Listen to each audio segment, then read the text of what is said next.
Sit down.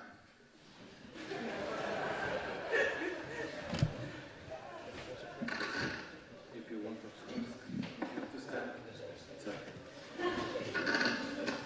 Okay, welcome to this meeting of Oxford City Council.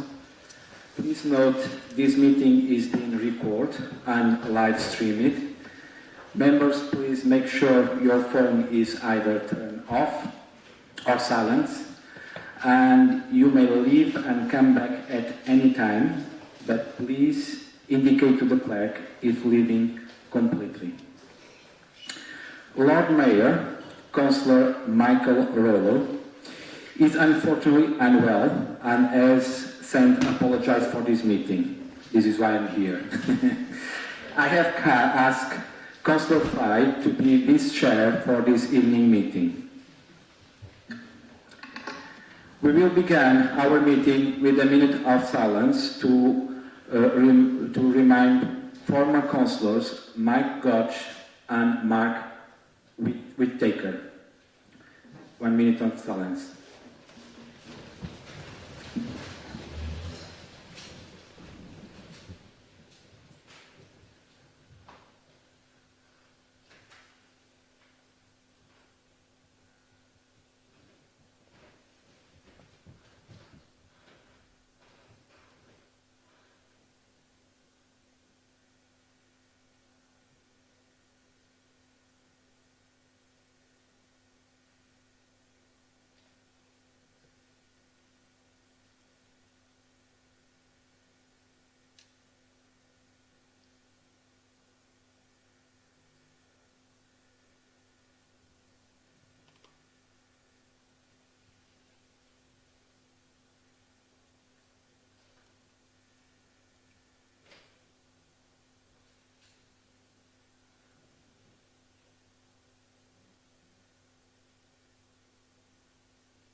You can see.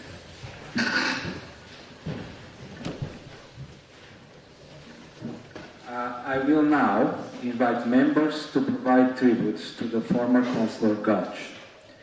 The first speaker will be Councillor Ollingworth.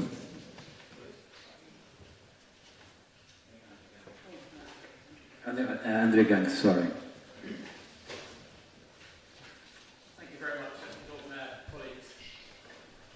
I'd ask those present in our meeting in early 2021 in this chamber, which of the councillors alongside them was 81 years old and a great-great-grandfather, would you have identified the sprightly, cheerful, slightly argumentative figure sitting alongside them on these benches? Maybe not. Mike passed away on the 3rd of May, aged 84. He was born in Southend. As a boy, he earned himself a little bit of pocket money by acting as a beater at shooting parties hosted by the future Foreign Secretary, Lord Peter Carrington, before school as an 11-plus boy in Marlow and then a place at Oxford University. He met Francis, who went on to become a distinguished research immunologist and professor, now emeritus at Imperial College London, in 1962. Because Francis was under 21, Mike apparently had to ask her father's permission to propose marriage. Her father said no. So, typically for Mike, they were married the day after Francis' 21st birthday. They honeymooned here in Oxford, just round the corner in the Golden Cross Hotel. Throughout, he was politically active, involved with the founding of the STP in 1981, and spending a night in cells after a CND rally. Mike and Francis settled in Oxford to complete their studies and begin their careers with homes in Harefields, Firstone, and latterly Foxton Close off 5 Mile Drive. Mike could be seen jogging around the recreation ground until just a few months before his death, using the gate which opened from the fence in his garden. The house wasn't supposed to have a gate onto the recreation ground, but it did, which somehow seems appropriate for Mike. He set up the architectural firm of Barnett, Bristow, Gotch, with offices in Banbury and Woodstock. 3 daughters followed. Mike and Francis were devoted to their huge family. When their daughter Lisa died, they would travel to Sussex every weekend without fail to look after their grandchildren.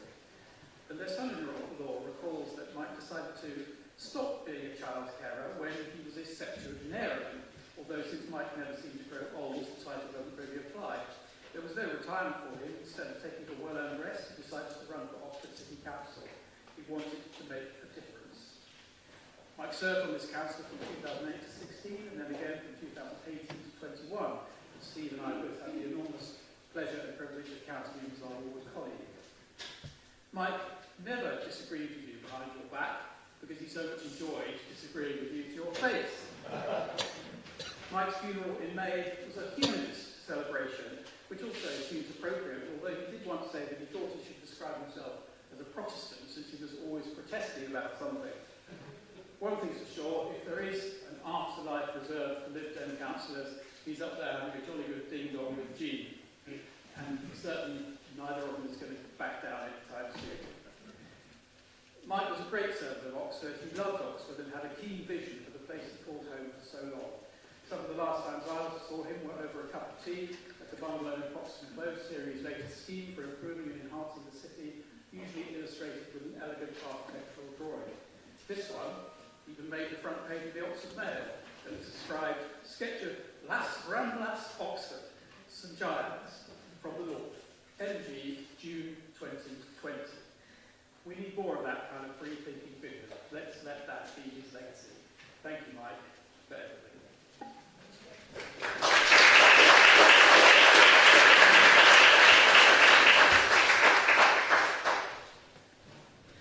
Now the second speaker will be Steve Goddard. Thanks very much, my Lord Mayor. If I may, with your indulgence, just a couple of words to add to my colleagues about Mike. I must have first met Mike Gotch best part of 30 years ago, although he had in fact been active in Oxford politics well before that. He cropped up in a fascinating PDF of Oxford City Council elections of 1973 to 2012. I recommend it to everybody, as a Labour candidate in Wolfcott Ward in 1976 and in Charlton Ward in 1979. I knew him after his journey to Lib Dems via the SDP had taken place in the early 1990s. He was a stalwart of the local community in Wolfcott, and in particular, a very well-regarded school governor and indeed chair of governors. It wasn't, as Andrew has said, until 2008 that he actually achieved election to the city for Wolfcott Ward, so I make that a mere 34 years after his first attempt, 1932. He remained councillor for a number of years after that, including several after I was re-elected in 2014. Andrews refers to Mike's prominence and achievements on the city, and I can only confirm that working with Mike was a fascinating, exhilarating, and occasionally frustrating experience. Often it would be necessary to consult him or confirm something with him by phone, and his peremptory bark, "My gosh!" when at the answer phone by way of greeting was highly characteristic and much imitated. It gave a sense of the man, efficient, succinct, and with a very slight hint of not suffering fools badly. I'm pleased that I decided to canvass Mike and Francis this April in the local election campaign. As people will have realised, Mike was by then very frail, but absolutely as sharp as a tack, and I spent substantially longer chatting to him than one should when one's on the campaign trail. A little bit of reminiscence, but also some interesting and perceptive conversation about the political scene and about prospects for the general election, whenever that might be. I very much regret that Mike didn't live to see the outcome of that election. He would have enjoyed it very much, and like Andrew, I remember him fondly as a hard-working, dedicated councillor and a much-missed colleague. If I may, then, Lord Mayor, a few words also about Mark Whittaker, who, as you mentioned, has also passed away in the last few weeks. Mark Whittaker was elected to the City Council in 2000 after several attempts previously as a councillor for that fascinating hybrid ward, Old Marston and Risinghurst, and bits of Sandhills and other places, which had in fact only 2 more years before being rationalised out of existence in the boundary changes enacted in time for the 2022 elections. Mark stood in those for one of the new wards but failed to be re-elected. So he was a councillor for only 2 years, but colleagues, and there are a few from that far back, may well remember him as a very active, articulate and participative councillor. More than that, Mark's contribution to the life of the city goes far beyond that relatively brief term in office. Colleagues will probably be aware that Mark, since his death, has been widely commemorated as the founding chair of Oxford Pride. He was a central and cherished member of the city's LGBTQ+ community, and he continued to work for Pride until his health prevented him from continuing with a prominent role. Despite by then being very poorly indeed, Mark was determined to take part in Pride this year, just last month. That's very much the measure of the man. In the face of long-term ill health, he remains stoic and good-humoured, and I'll remember him, as many people here will, as an instinctive and passionate liberal, a great community activist, and a very valued friend. Thank you very much.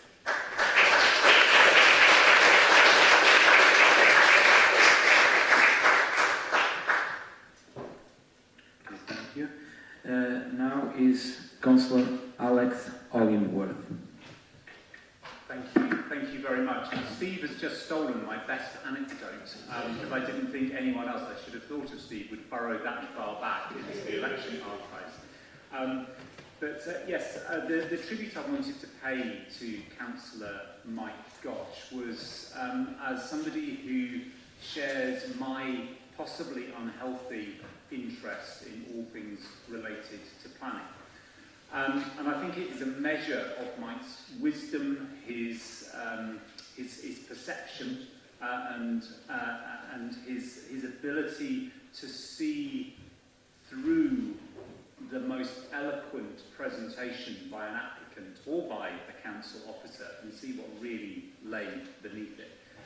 Is that now this doesn't always happen when a party has majority control. That the party in majority control weren't just pleased, but absolutely delighted to nominate and make Mike Gotch the Vice Chair of the Planning Committee, and repeatedly re-elect him to that post where he served with considerable distinction. I was trying to find a quote which summed him up to me, and there were so many that I could have dug out. I'm sure the Oxford Mail always used to use Mike's pithy comments on planning applications, but it's one that I found towards the end of his career, when the new replacement for Tinbergen building, which was a very difficult planning application, a very major one, was going through the planning committee. And it's quite short, it's not necessarily in the florid language he sometimes used, but he said, in the middle of a pandemic, we don't need reminding that good science at Oxford leads to amazing results.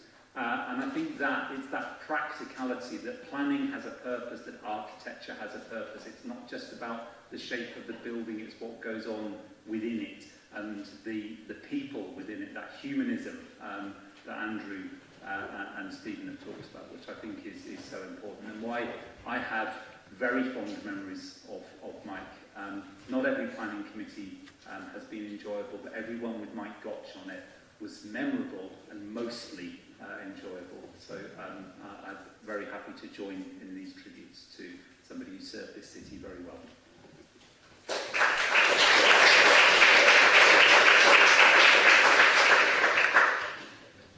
Thank you very much. The next speaker will be Councillor David Endwood. Thank you, Chair. I've modelled my personal practice on three former councillors: Ruth Wilkinson, Craig Simmons and Mike. Ruth provided me with a model of fairness and humility, while Craig provided me with objectivity. Mike was unusual in that he treated everyone with equal measures of fairness, objectivity and a bucket load of humility. His soft, distinctive voice and his ability to bring a crowd to silence as we waited with anticipation were a measure of insight only Mike could deliver. It was a pleasure to have worked with you, Mike. I wish your family well, and you served this council fantastically. Thank you.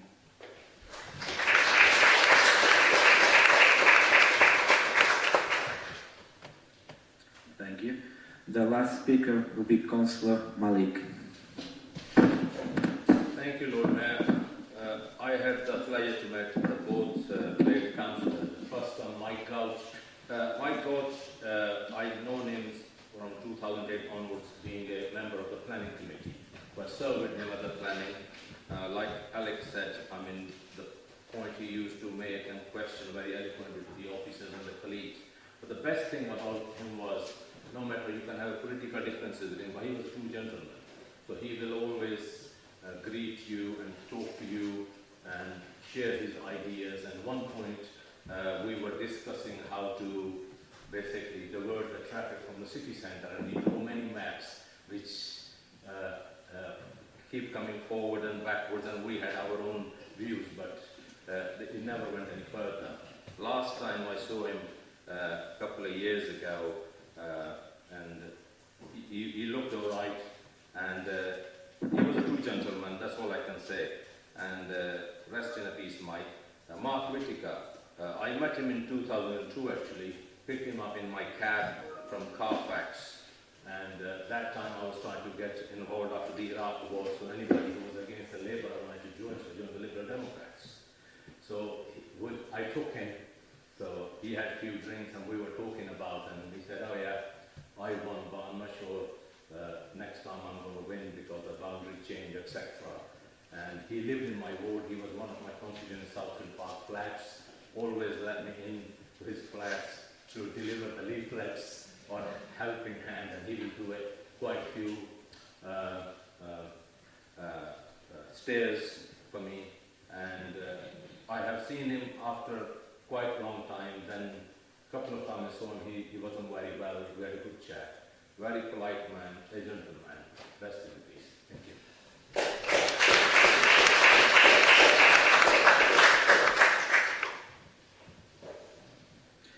Thank you very much. Now, I will now invite members to provide tributes to the former councillor Whittaker. And the first speaker will be Councillor Steve Goddard. You have done, sorry. And the second is Councillor Mary Clarkson.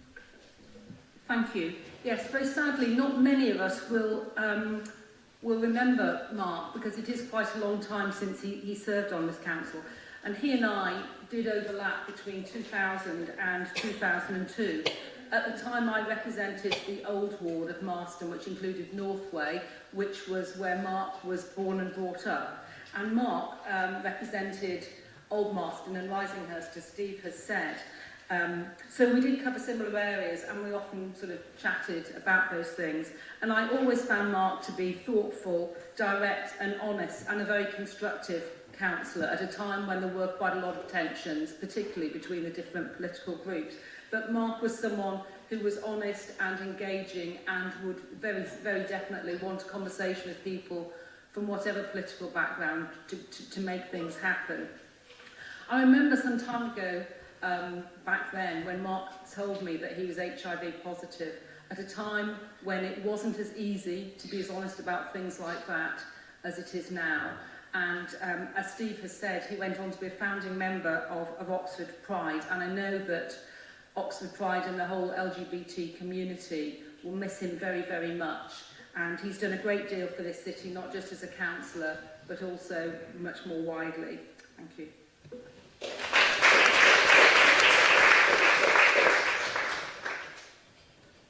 Okay. Thank you, members. We will now proceed, but I think it did now.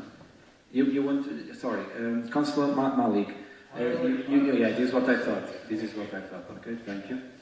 Thank you, members. We will now proceed to this evening agenda. Please note that as the acting Lord Mayor, I have the casting vote on any tied vote this evening. I reserve the right to use this. Now we'll go to the apologize for absence, point 1. Can I request the committee and the member service manager to announce any apologies that have received ahead of this meeting? Thank you, Deputy Lord Mayor. So we've received apologies of absence from Councillors Latif, Ligo, Hunt, Mundy, Rowley and Gateman. Okay. Can I ask members if any further apologies need to be noted?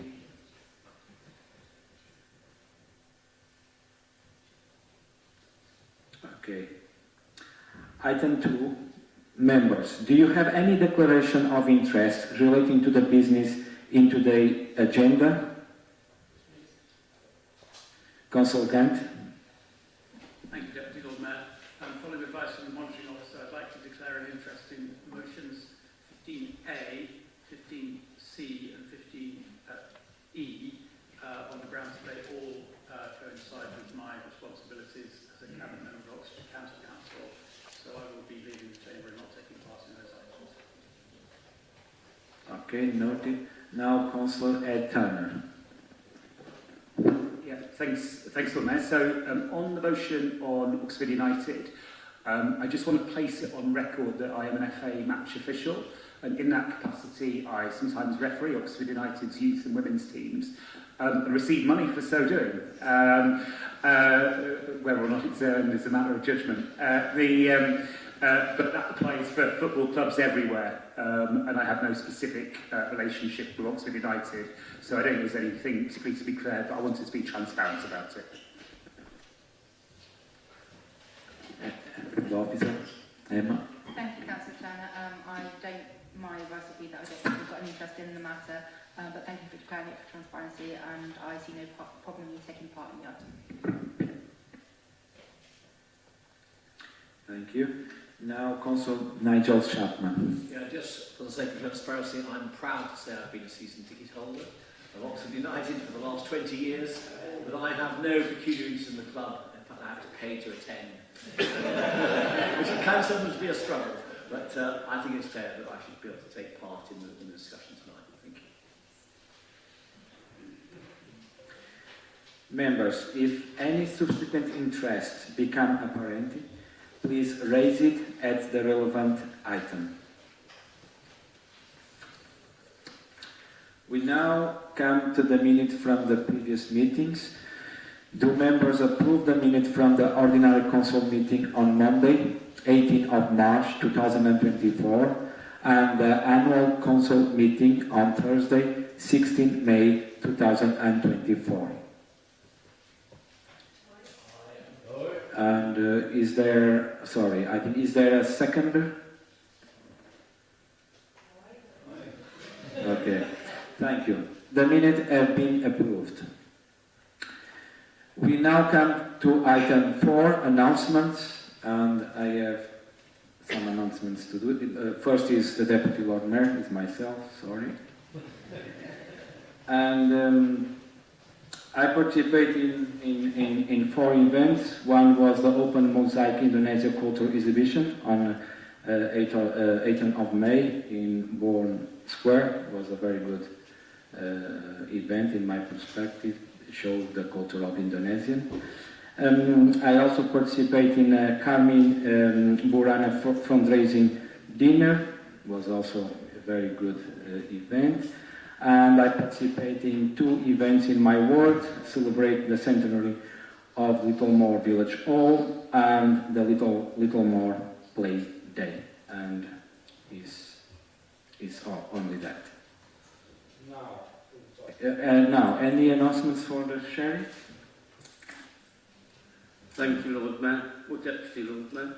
I just wanted to say that I have invited here 2 pupils at Oxford Academy Year 10, Amir Cameron and Siobhan Allen, who are sitting at the end either side in the centre, and I discover that their class teacher is, I have to call her Miss Diggins, who is sitting right behind Amir, and they are here just to try and see local government at work, and they'll be spending the week at various events, sometimes with me, including going out. If some of you are going to the ODS Marsh Road visit, you will see them there as well.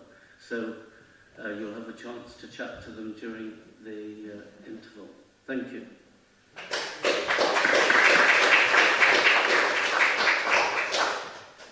Well done. Now, announcements from the leader of the council. Thank you, Deputy Lord Mayor. I have a few. Firstly, just wanted to say very briefly that I too was extremely sad to hear the loss of both councillors Mike Gotch and Mark Whittaker, both whom I served with as well. I won't add to what have been in some really eloquent tributes, but they were both very decent men, and I was privileged to serve alongside them. So just wanted to add that in. Slightly more cheerfully, I wanted to record that I had sent congratulations to our two MPs on both of them on their resounding re-elections on behalf of the council, and to say that we look forward as a council to continuing to work with them in the interests of the people of Oxford, and to deal with any inquiries that they had regarding the work of Oxford City Council. And also to seek regular meetings with them wherever possible. I'm hoping that now there are a few more Liberal Democrat MPs, then Lena won't be covering quite so many jobs, that she might have a little more capacity to meet with us, which I think has been an issue up until now. Because much as we have tried, it's kind of tended to be pretty tricky, I think. So that's I wanted to say. I also wanted to let people know two other things.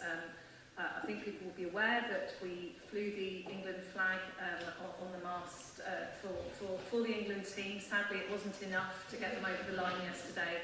And just to let people know, we will be coming down, I think, sometime this week, probably tomorrow.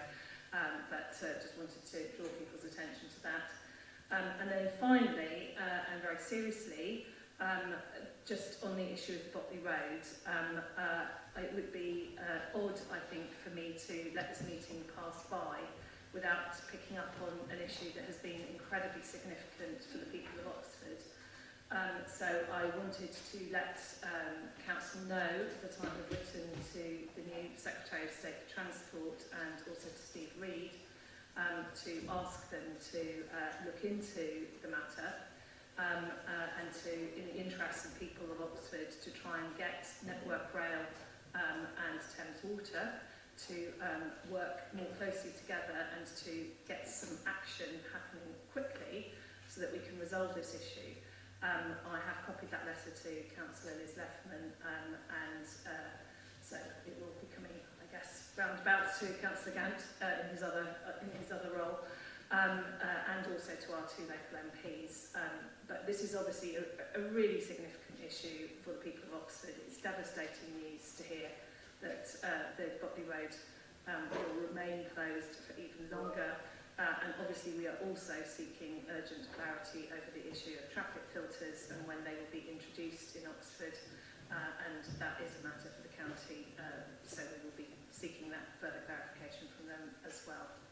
And that is it for my announcements. So get to know that. Sorry. Okay, thank you. And now announcements from the city rector. Thank you very much, Deputy Lord Mayor. Lovely to see everybody. I decided not to talk about the football, nor the tennis, nor the cricket, and instead I'm going for running and last Thursday. But before that, could I just say one of the things I love about this council, and I'm always humbled by it, is how you honour former councillors. I think that's just so good. If I may say, last Thursday someone else was honoured, Eric Liddell, who 100 years before had won the 400 metres in the Paris Olympics, 11th of July 1924, when I was a young man. And one or two of us may know that he never wanted to run that race. This was not his distance. 400 metres was not his skill. His skill was 100 metres, but he had learned a week or so before that the heats and the final were to be on a Sunday. And because he was a man of great principle, he felt he couldn't do that. He must have been so disappointed when he heard that the race was on a Sunday. He'd been working on this for years. This was his greatest gift, but he had to say no to that. So he went for something else, a second best gift, and he made history, and he won. Could I just say for all of us, sorry to sound a bit preachy, but this is what I tend to do, is there will be times when we are unable to use our bestest gifts, and that will be a disappointment to us. But who knows, if we're then able to use our second best gift, then great things may still happen. So like Eric Liddell, we should never stop running the race. Thank you very much.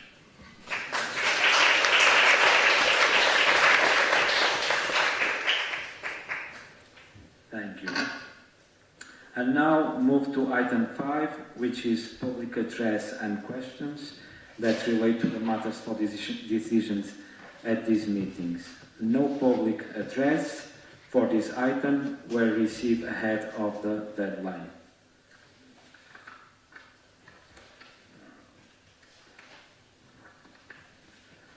Now, come to item 6, the recommendation from the Cabinet on the Leisure Investment Programme.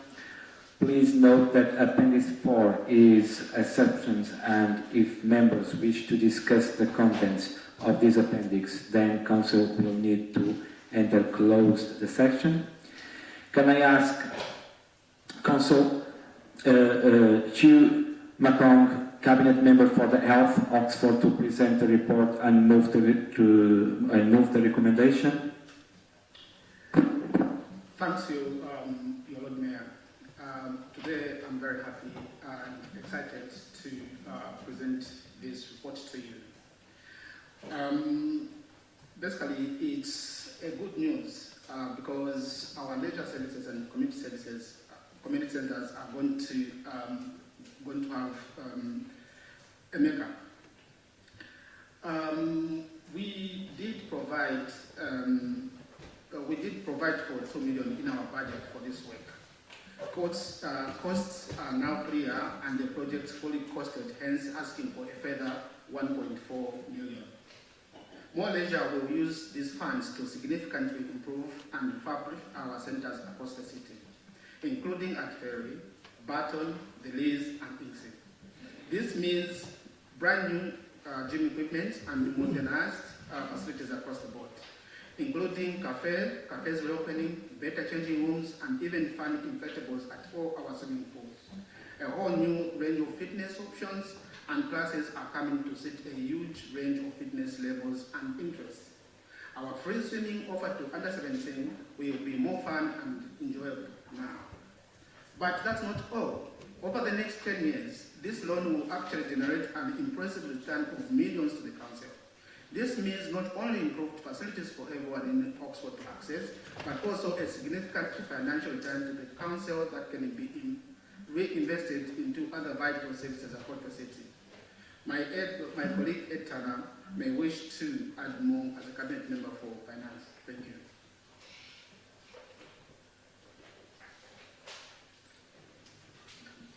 Okay, thank you. Can we have a seconder? Thanks, Lord Mayor. I think Deputy Lord Mayor Chevy's covered it. I think I will join in the debate with anything specifically on the finances, but I would commend to members' attention the confidential appendix, which we're not going to discuss in a very confidential session, but it sheds light on some things. Okay, thank you. Are there any other speakers for this item? Councillor Smolton. Thank you. 3 quick questions for me. One, I note the reference to AI-powered lifeguarding equipment. Does that have any implications for the level of human supervision for swimming sessions? Number 2, the report sets out the loss of 1 squash court and half a sports hall. Is that list exhaustive in terms of the facilities that are replaced? And number 3, the Cabinet member will be familiar with an ongoing situation where groups hiring the pool at Barton, and I would expect this is uniform across the fleet of leisure centres, are facing significant cost increases. The costs for those groups have more than doubled, though that has been delayed slightly after some intervention. In view of this, are you still confident that the contractor will act in our residents' best interests? Thank you. Are there any other councillors who want to speak in this item? Okay.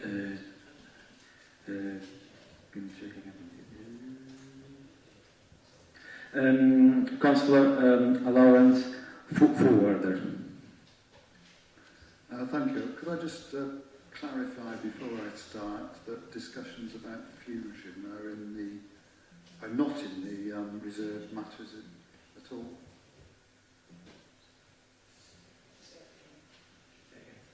I can go ahead. Sorry, Karen. Yeah, I want wanted to know whether if I ask a question about fusion, whether that is in the reserve business.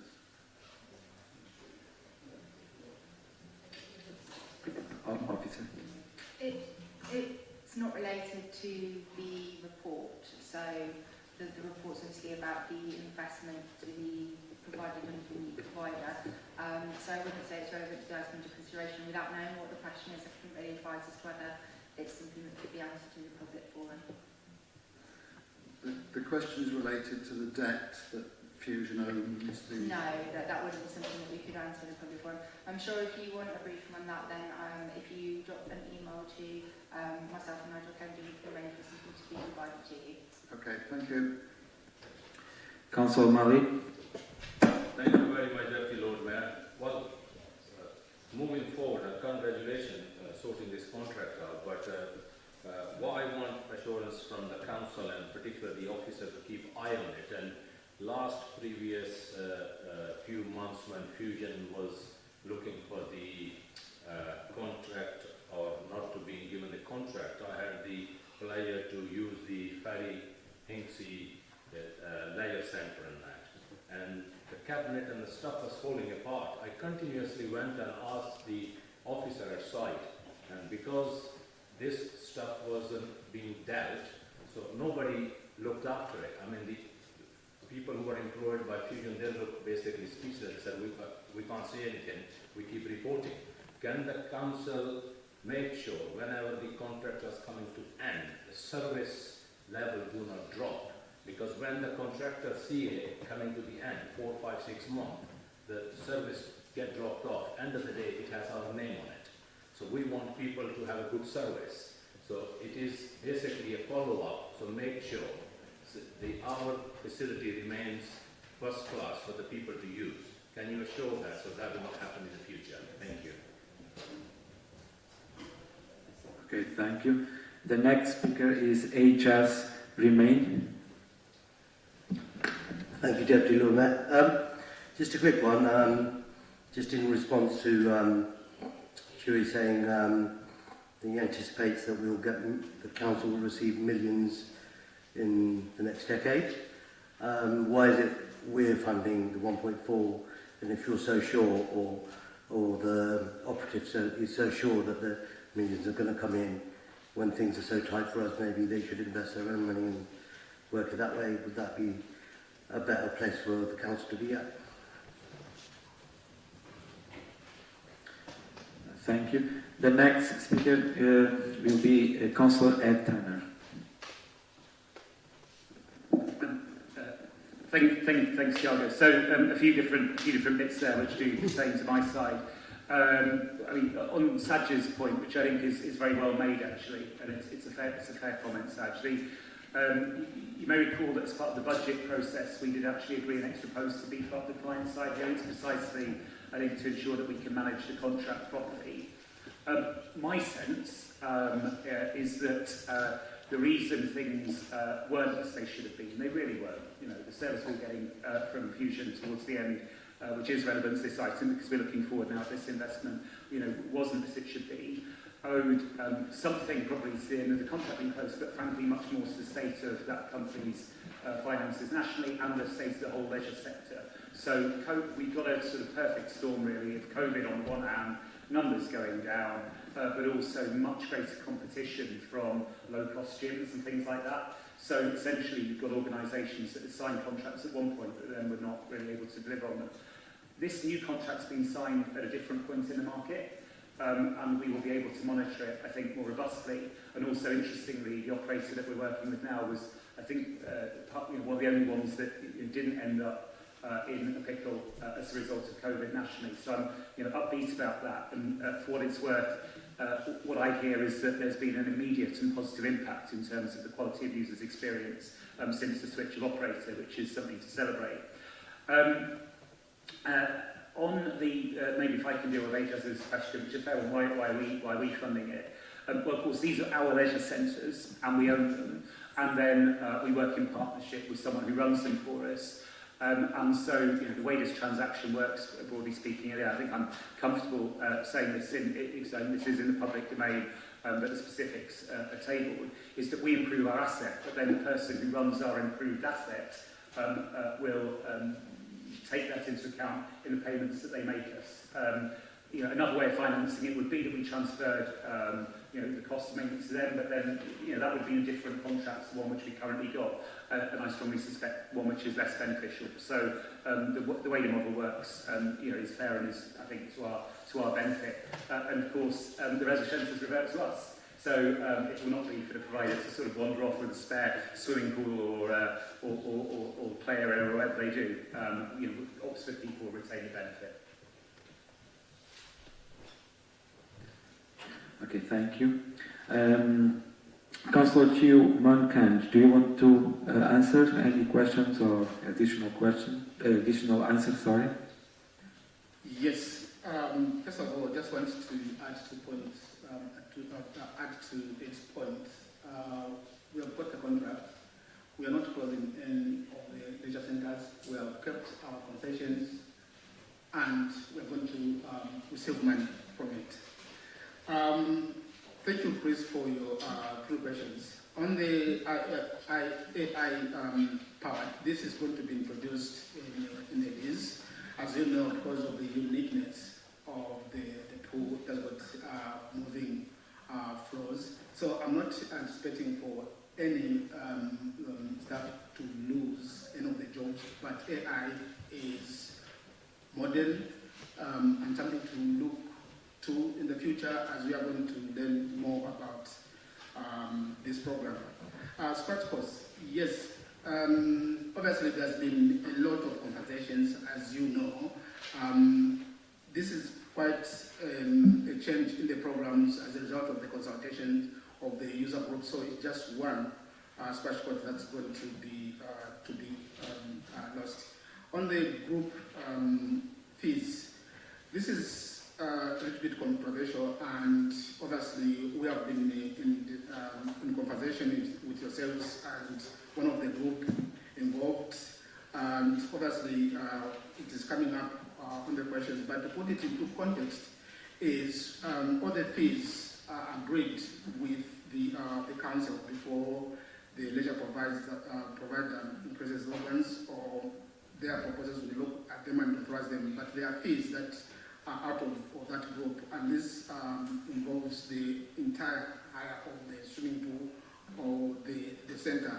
That's why we have advised the groups that, you know, we should have those conversations, and we have had conversation with other 3 groups that are involved, and actually we are reaching a milestone. And to be honest, more in this that's actually been listening.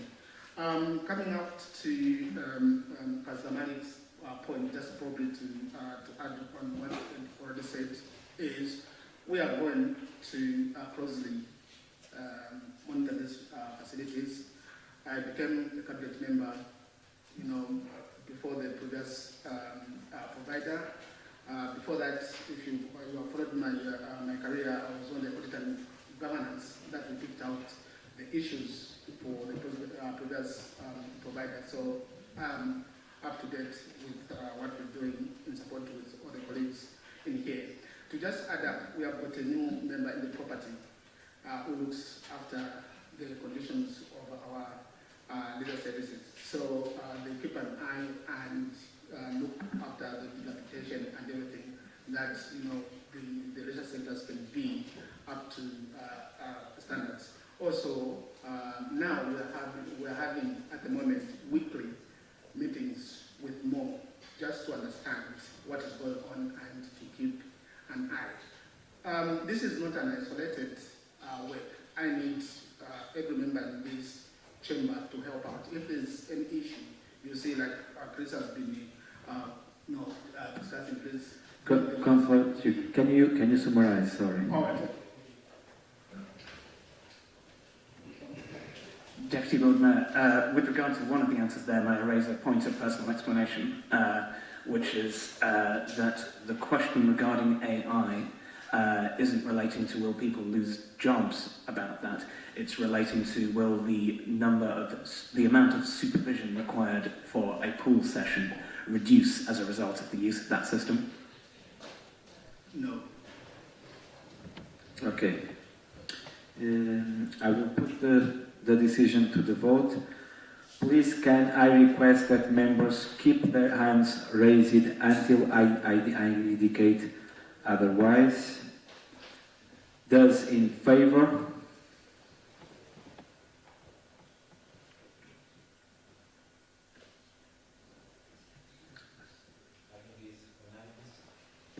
I think it's unanimous, sorry.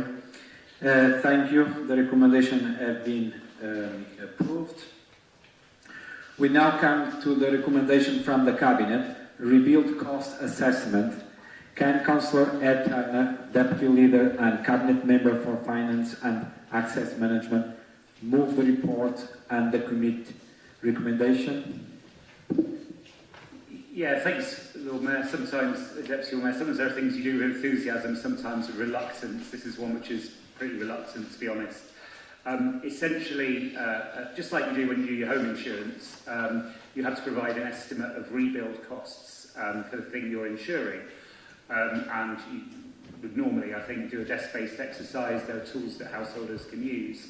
We have a rather complicated portfolio of assets, both on the general fund side and the HRA side, ranging from sort of covered market through to any number of properties that we own commercially, community centres, then right the way through, the town hall, to council houses in many different sorts. And sadly as well, as people might picked up from the media in relation to motor insurance, there's been a bit of coverage of that, the insurance market has got significantly tighter in recent years. One way that manifests itself then is its premiums go up. People might have experienced that. But the other thing which comes through is that then providers become more exacting in terms of the information that they require. And so it is that the provider of our insurance is being more demanding in terms of wanting accurate estimates of rebuild costs. There are bad things that can happen if we don't provide an accurate estimate.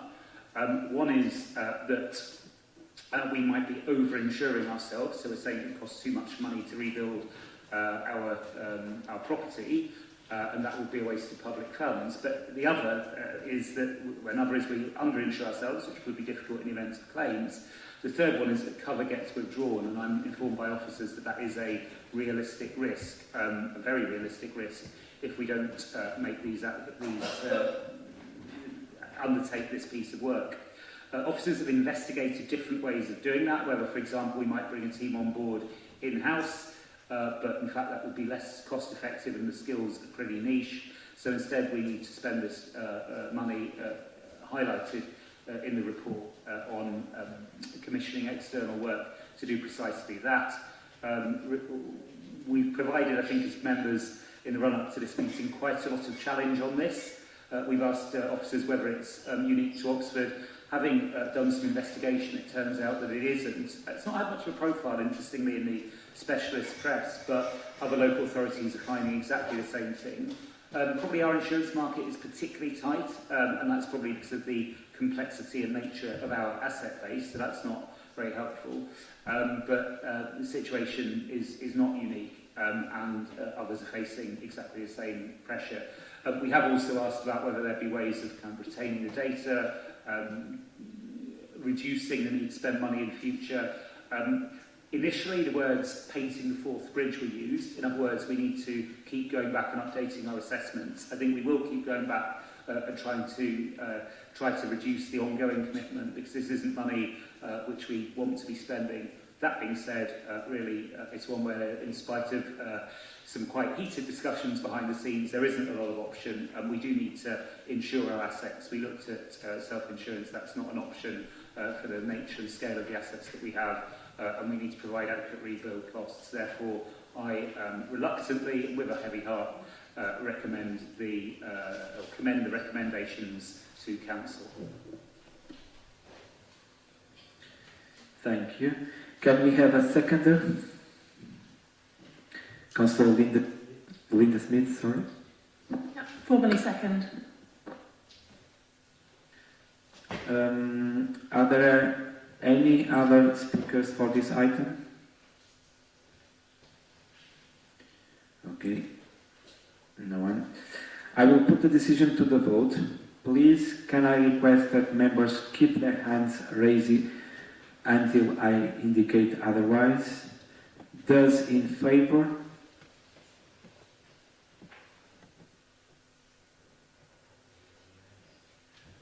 I think it's unanimous. Thank you. The recommendations have been approved. We now come to the next recommendation. Can Councillor Susan Brown, leader of the Council and Cabinet Member for Partnership Working, introduce the report and move the recommendation? Yes, thank you very much, Deputy Lord Mayor. So I feel like I've had this conversation with pretty much everybody individually in this chamber at some point or another, but we are finally at the final hurdle of getting the corporate strategy agreed, which is to bring it to council, which is quite appropriate because it's obviously a really important document informing all of our work over the next 4 years. It has been a lengthy process, which I think is a good thing. It's important as it is because obviously as a document that is going to inform all of our work over the next 4 years, it's really important that we get it right. And it's really important that we engage with lots of people to make sure that everyone has a chance to input into it. And I think you can see, as set out in the document, that we have done that. That has been really quite extensive engagement over a long period of time with a lot of residents in the city, a lot of different groups who have an interest in the work that we do, other bodies that we work with, and importantly, groups within this chamber as well. And I'd like to thank each and every person in this chamber who has contributed to it, whether it's through scrutiny, through your group meetings, or through previous discussions at council and cabinet. So thank you all for your contributions. I'd also like to pay tribute to the officers who, even more than I have spent many meetings talking through the purpose of this document. I mean, importantly, this is basically about how we make our city a better place to live. It's about reinforcing our priorities as a council, making sure that we have the affordable housing that we know that we need in our city, and that housing is of good quality.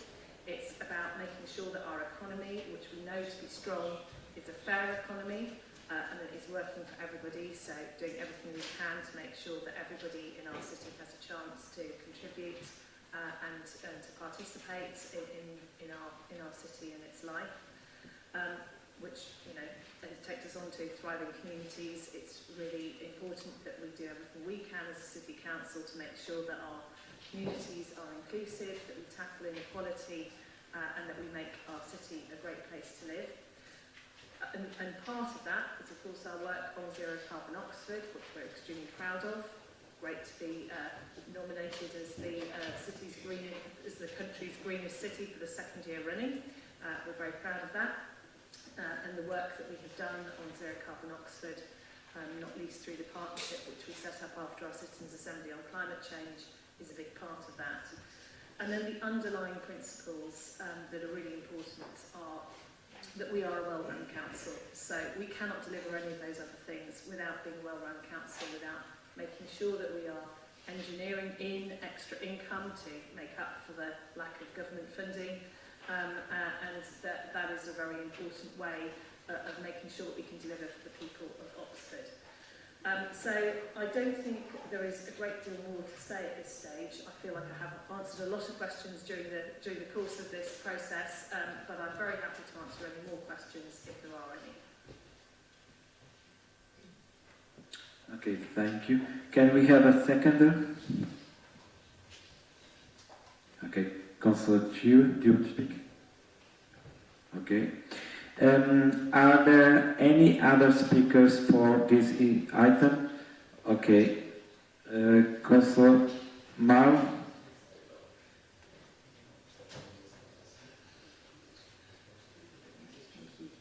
So, in your own words, this is about making our city a better place to live. So, and thank you for the work that's been done on this. But it would be just really useful for clarity. to understand why issues that are the sole and statutory responsibility of the City Council aren't necessarily mentioned in the outline of the strategy. So I'm thinking about environmental health or noise nuisance, which aren't getting a mention, and because it's our responsibility to provide these services to residents, and what my concerns are, will this have an implication for funding some of these services on which residents depend, because we're the ones who are supposed to be providing them. Thank you for clarification on that. Thank you. Now the next speaker is Councillor Jarvis, and if someone wants to speak, can you hand hands, because I don't know if I catch all. Okay, okay, you, okay. Councillor Jarvis. Thank you, Deputy Lord Mayor. Yeah, just very briefly on this, I just wanted, I've said this privately to Susan and also to officers, but I just wanted to reflect on what Councillor Brown said at the beginning around the nature of the process in which this document has been reached at, and I think it reflects this council at its best. I think it's been a genuinely constructive process that has sought to engage different stakeholders both within the council and outside of it. And you can see the threads of the different points of engagement bleeding through elements of the document. It's not a document that our group would have put forward as the single overarching strategy that we want to see, but there are elements of it that we broadly support, and so we're happy to support it today. But I just wanted to reiterate those comments that I think both officers and the Cabinet and Councillor Brown in particular have engaged constructively throughout the process, through the scrutiny, the formal screening process, and also through the process of consultation. I think having that on the public record would be useful. Sorry. Okay, thank you. The next speaker is Councillor Chris Snowden. Thank you, Deputy Lord Mayor. It might not come as a huge surprise to know I'll choose to abstain on this particular item.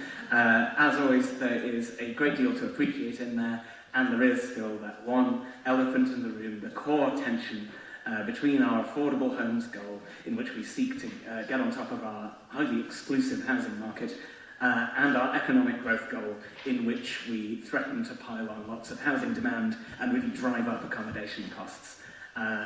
We've been around this one a few times, but perhaps for the benefit of new members, can the leader assure the council the administration is cognizant of that tension and will take steps to address it? Okay, thank you. The next is Councillor Osmia Dejabapari Marbini. Thank you. In each of the sections, there is the section on key measurements to assess progress are still being worked out. Obviously, that is really the key to all of this, is how do we actually measure how we're making any progress in any of the areas. Could you just lay out the brief outline of what will happen around how that happens and how we continue the actual engagement and consultation with stakeholders, because that's a really key part of it, and deciding which of the measurements there are to really assess how we go forward. Thank you. The next speaker is Councillor Mary Clarkson.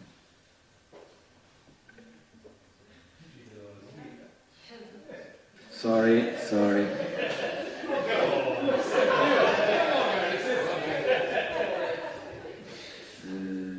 No.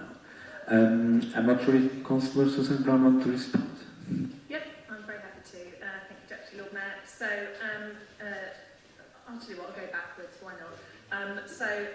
KPIs, which I think is what you're referring to, we would have liked to have brought two together, the KPIs and the council corporate strategy.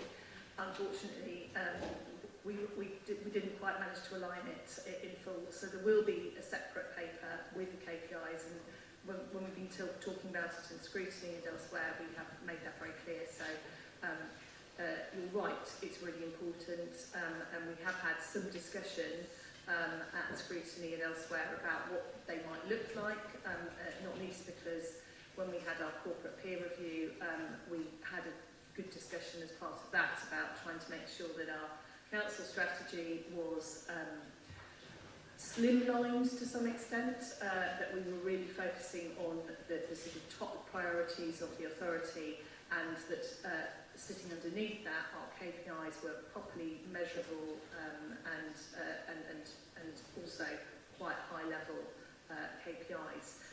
So there is a further piece of work to come on that. You haven't missed it. You haven't missed the opportunity to feed into that. It will be coming. I'm then going to skip back to Catherine Miles's point because I think it relates to that. And obviously we did have this discussion at scrutiny, so you know, I'm happy to repeat what I said there, which is that this is not supposed to be a document listing every single service that we provide.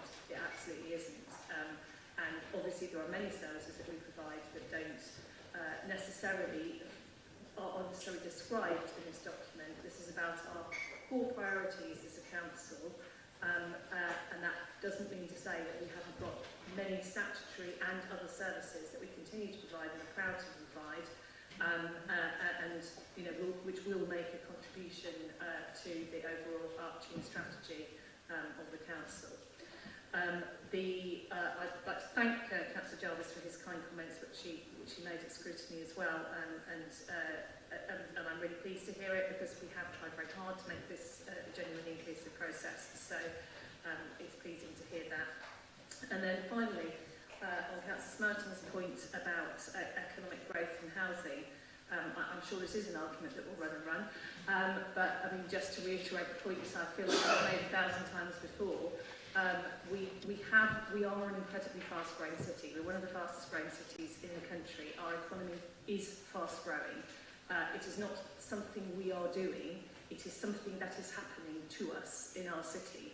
And if we do not manage that growth, then it will be really uncontrolled, and it will not be to the advantage of the citizens of Oxford. So it is really important that we make sure that we plan as far as possible where economic growth happens in our city, where the housing goes, the transport links to it, and try and make sure that we are doing everything we can in the interest of the people of Oxford to make that economy that is fast-growing an inclusive one for everybody, to make sure that we are providing affordable housing, but that we are focusing housing and economic activity in the right places. So economic activity is obviously best happening near transport hubs, so that people can get to it as easily as possible by public transport and other means. Spooky interventions from over there. So, okay. Something to do with the mysterious. Yes, don't touch that, yes. I heard earlier dire warnings about that microphone, so yeah, please don't touch that. So anyway, I think I had answered the points that were being made.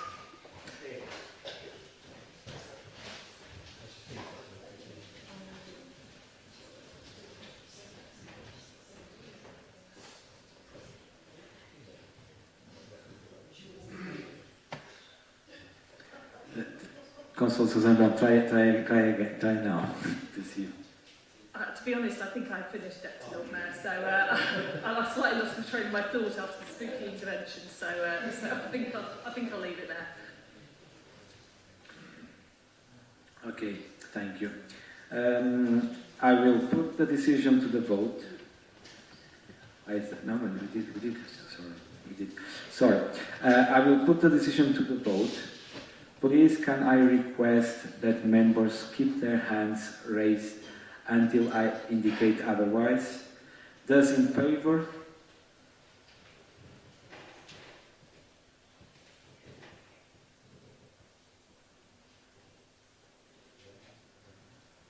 Those against? And any abstention?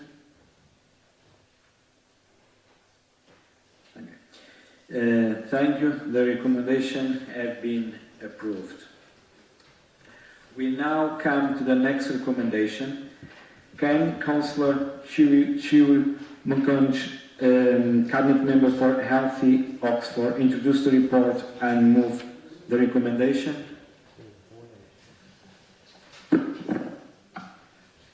Thank you so much, the Deputy Lord Mayor.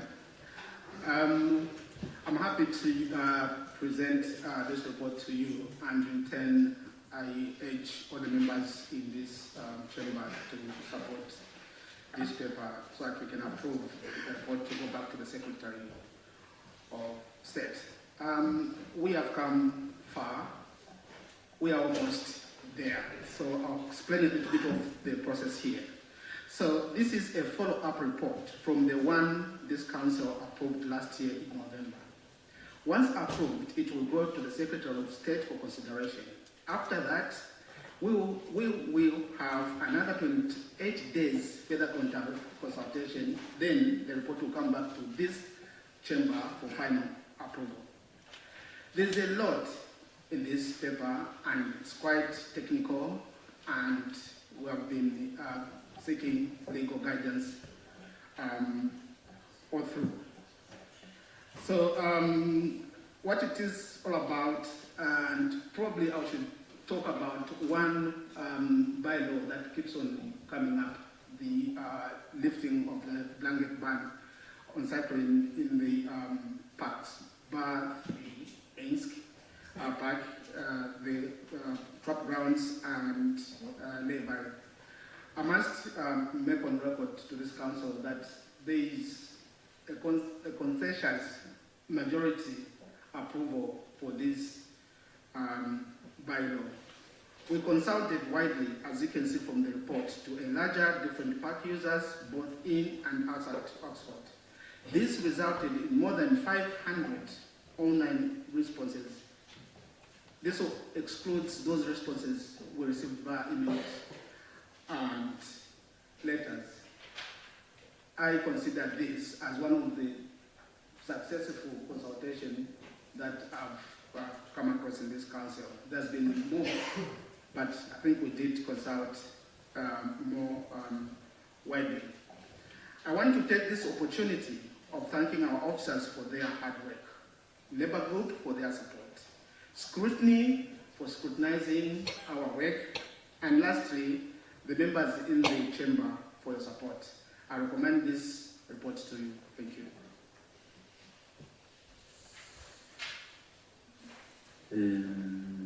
Thank you. Now, can we have a seconder?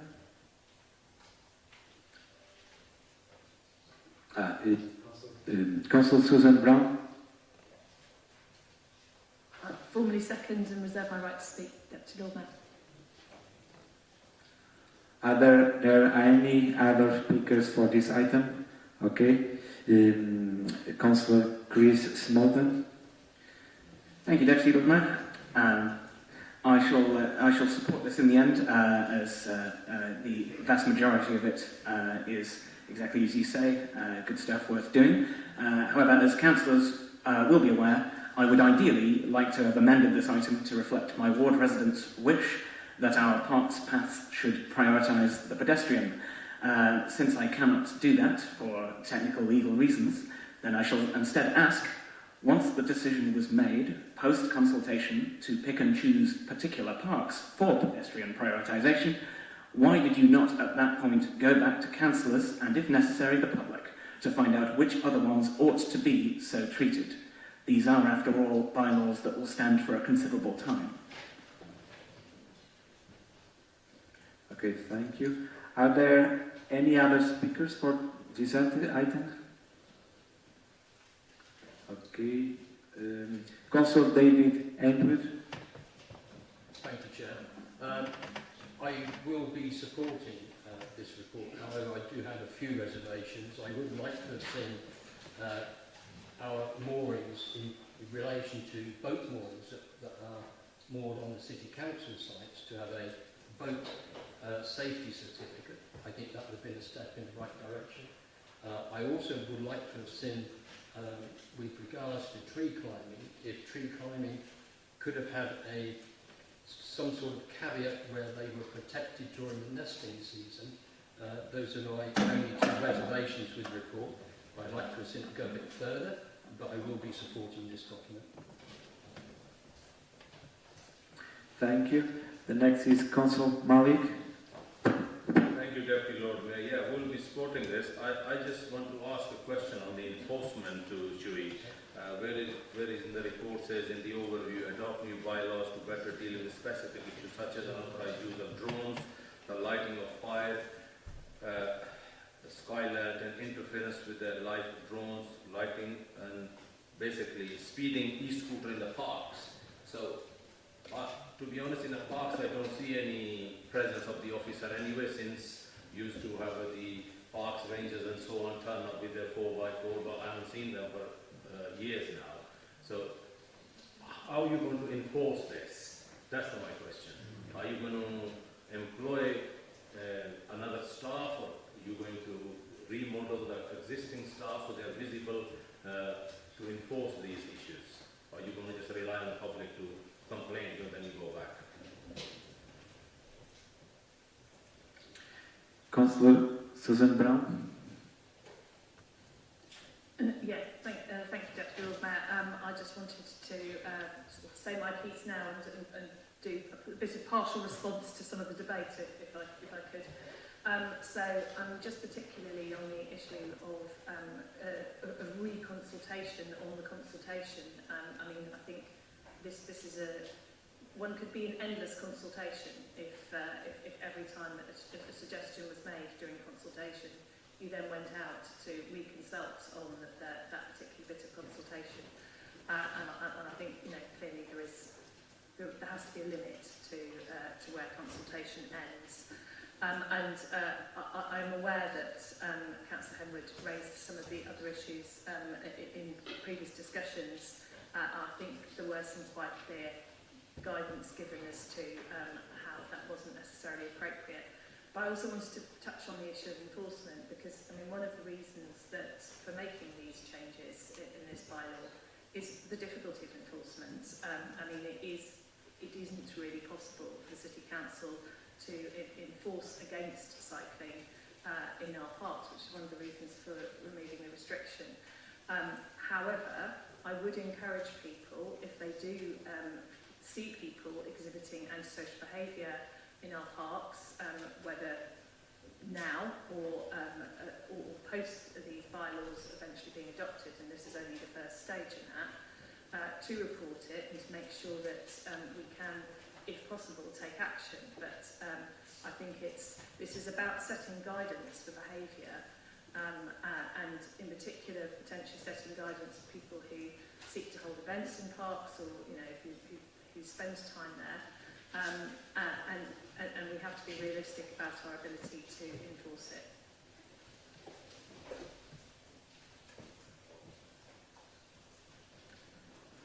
it. Councillor Ross-Smith. Thank you, Chair. I'll make sure I use the right microphone. Okay, thank you. I'm just a bit puzzled by our leader's response with regard to monitoring of the new bylaw if it comes into action in our parks, as to what it's absolutely right that antisocial behaviour or misuse in the park of speed cycling or something like that, I guess, could be envisaged. What sort of action she would actually think of taking if that is reported? Would there be a change in the bylaw? Would there be notices put up? Would actually the council be actually considering installing cameras or something? I just want to know what sort of proportion response there would be if there are masses of complaints with regards to inappropriate cycling in the parks.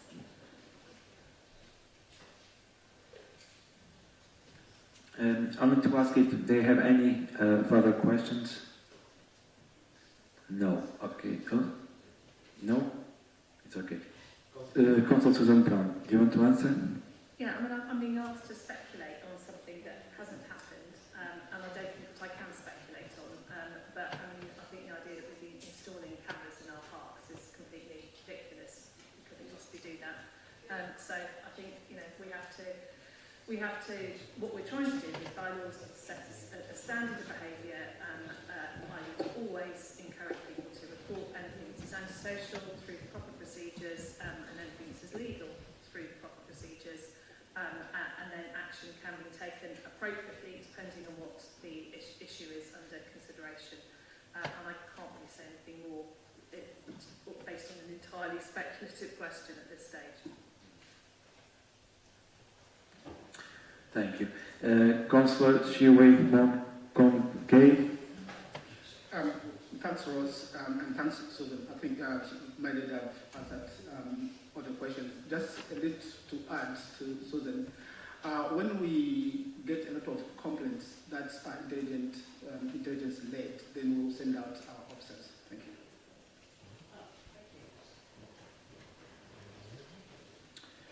Okay, thank you very much. I will put the decision to the vote. Please, can I request that members keep their hands raised until and I indicate otherwise. Those in favour?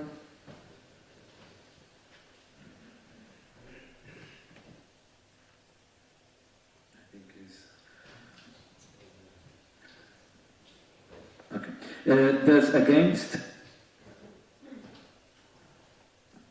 Any abstentions?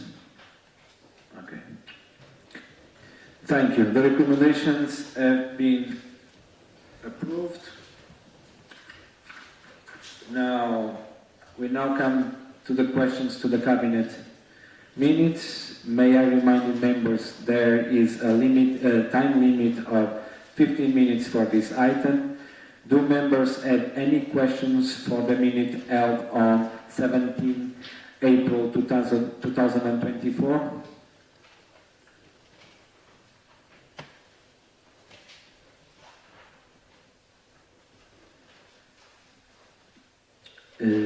Are there any other speakers for this item? Do the members have any questions for the minutes held on 12th of June 2024? Okay, Councillor Chris. Thank you, Deputy Leroy. Can we confirm, has there been any further consideration since this came up in scrutiny as to the distinction between C1 hotels and Class E general business when it comes to SIL? To be specific, the amendments to the SIL schedule significantly raised the rate of SIL due to Class E general businesses, but hotels were left alone at quite a low rate. Had we looked into at all the reasoning behind that, which I think was an open question when this last came up?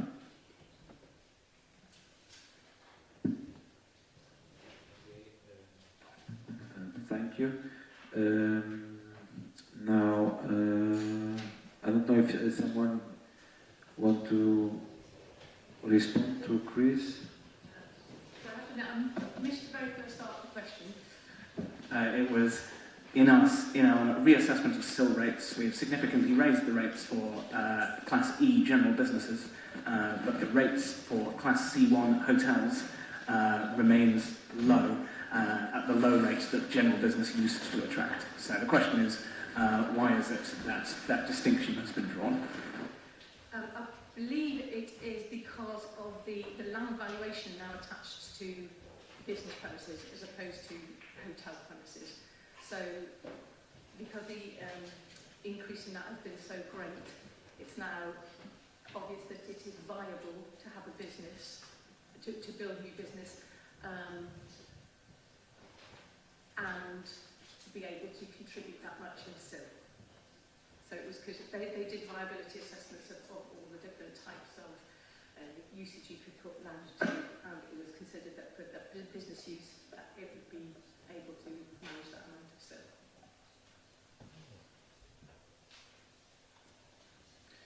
Okay, thank you.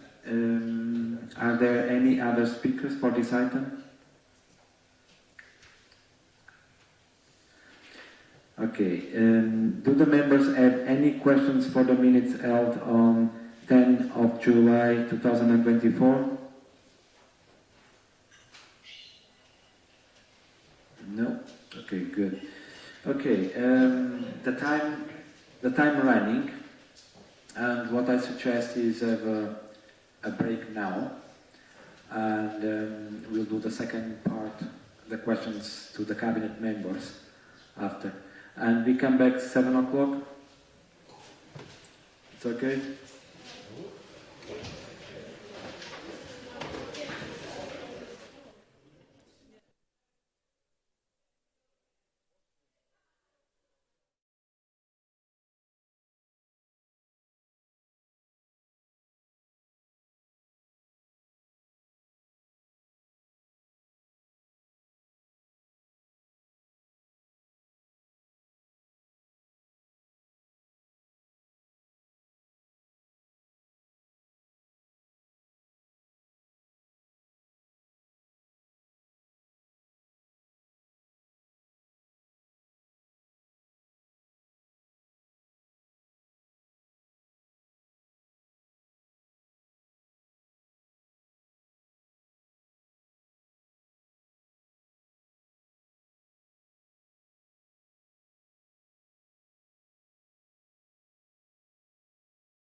The discussion quarter to 7. Have a break, 15 minutes, and we start 7 o'clock with the. Okay? Okay, good. Lord Mayor, I think that's a bit short. I'm sorry, I don't want to spend hours discussing how long the break should be, but could we compromise and have a sort of another 15 minutes now, and then have like a 25 minutes break? Yeah. I think some of us actually need to go out and buy some food, and they need to.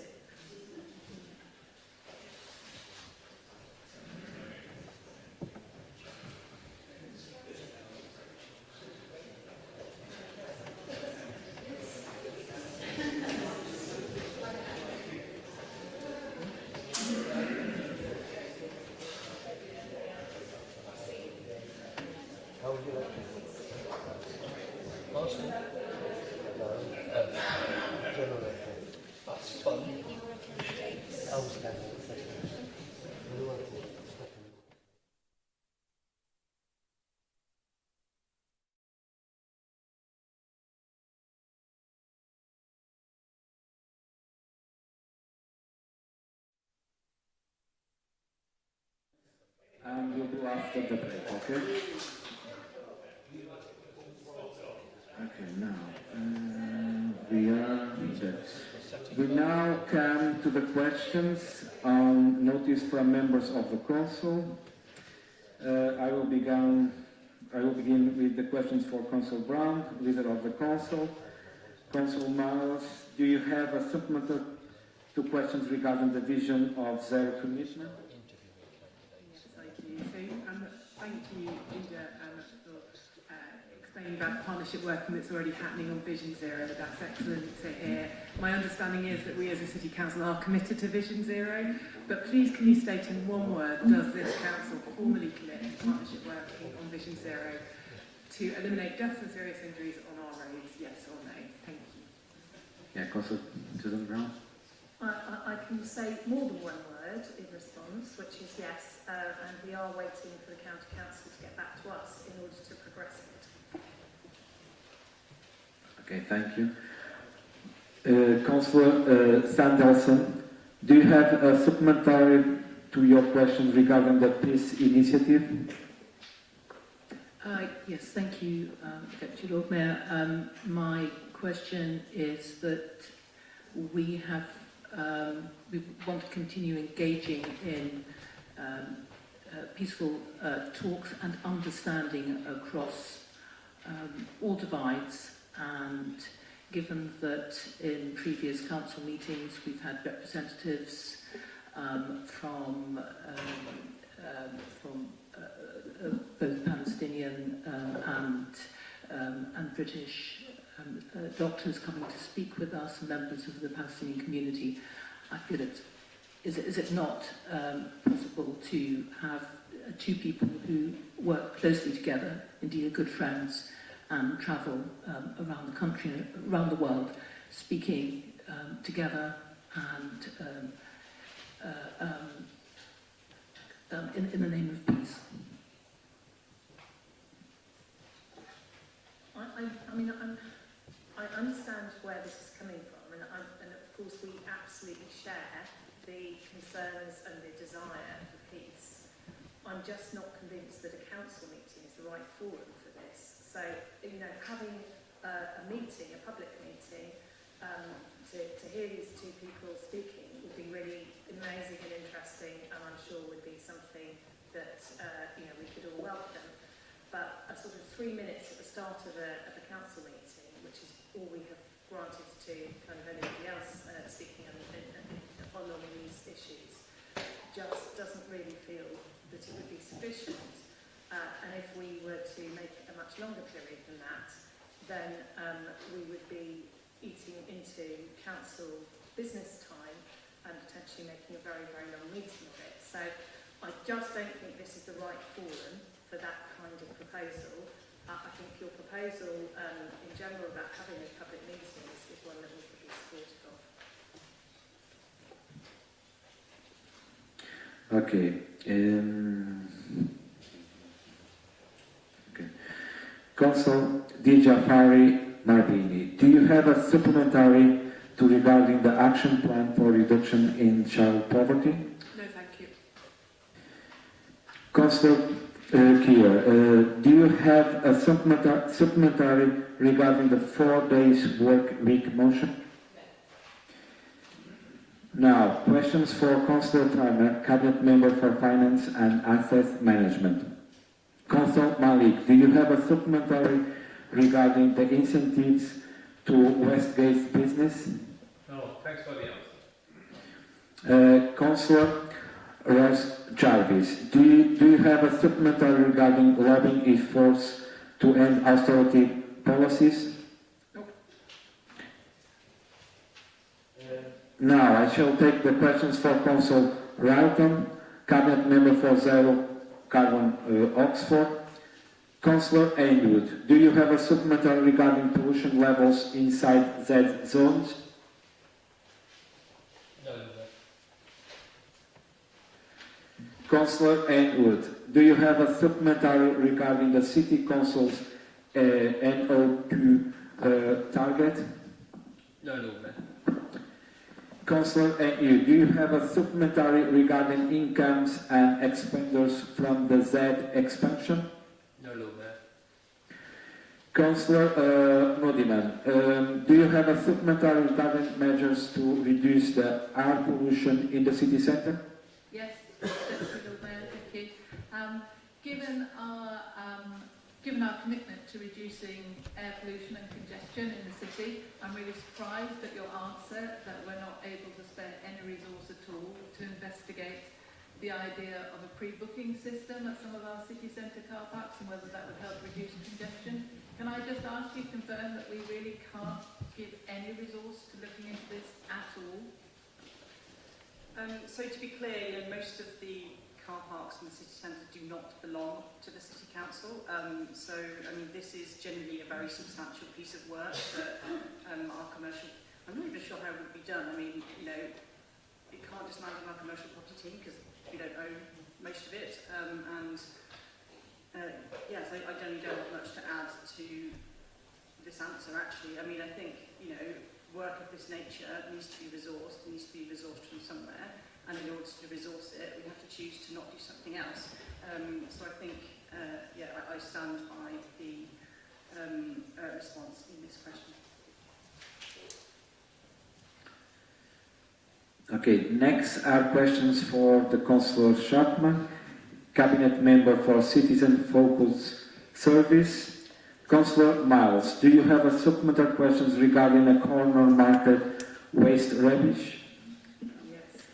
Thank you. I was really shocked when I walked through Cornmarket after going to see an event in the theatre in Oxford and just seeing the huge numbers of bin bags that are just piled high outside all of the premises on Cornmarket. It really affects the public community of the space for the nighttime economy. And so my question is, do we find it acceptable that these bin bags are piled high from 6 o'clock in the evening until the middle middle of the night, which can contribute to pest issues, but also be unsightly. So, are you willing to work together to find options to ensure and improve the public amenity space on Corn Market whilst managing some of the waste issues? So can we work together and look at this together, please? Because it's not very sightly and it contributes to pest issues. Thank you. Well, my response to that is along these lines. That first of all, I mean, the point about the 1800 hours is that most of those businesses, a lot of them, are closed by then, so they've got to put their stuff out by 1800 hours. You can't put it out later because they're not actually able for business, if you think about it. Most of the collection of waste takes place in the morning, very early in the morning, whether it's by ODS's commercial services or by BRIFA or other people. It takes place between 6 o'clock and about 8:30 in the morning. So I can explore whether it is possible to do it in the evening, but I'd be very surprised whether it was commercially viable for ODS to do that, and I'd be very surprised if you get any purchase from BRIFA and the other providers who would obviously don't control, for them to start having a special round to pick up commercial waste, say between 7, 8, 9 at night, when they normally do it in the morning. Councillor Miles, do you have a supplementary questions regarding the waste management enforcement of the city centre food retail? And given the amount of waste that is being produced by some of the retail premises, I'm thinking of the milkshake shops and what have you, even if it is recyclable, is there a way that we can work very directly with some of these to reduce the sheer volume of waste that they are producing, which is causing an impact on the public community space of our city? Well, there are measures, as I said in my answer, available to us in relation to waste management. And there are obligations we place upon businesses in the first place, which I've laid out. And obviously, if there are concerns about the enforcement of those standards, those trading standards, that's not our issue. That's the county's issue. So if you're aware of examples where you feel people are abusing their position, if you like, around the creation and volume of the type of waste they're doing, I suggest you encourage the reporting of that to the county council, because it's their job to police it if it's trading standards with them.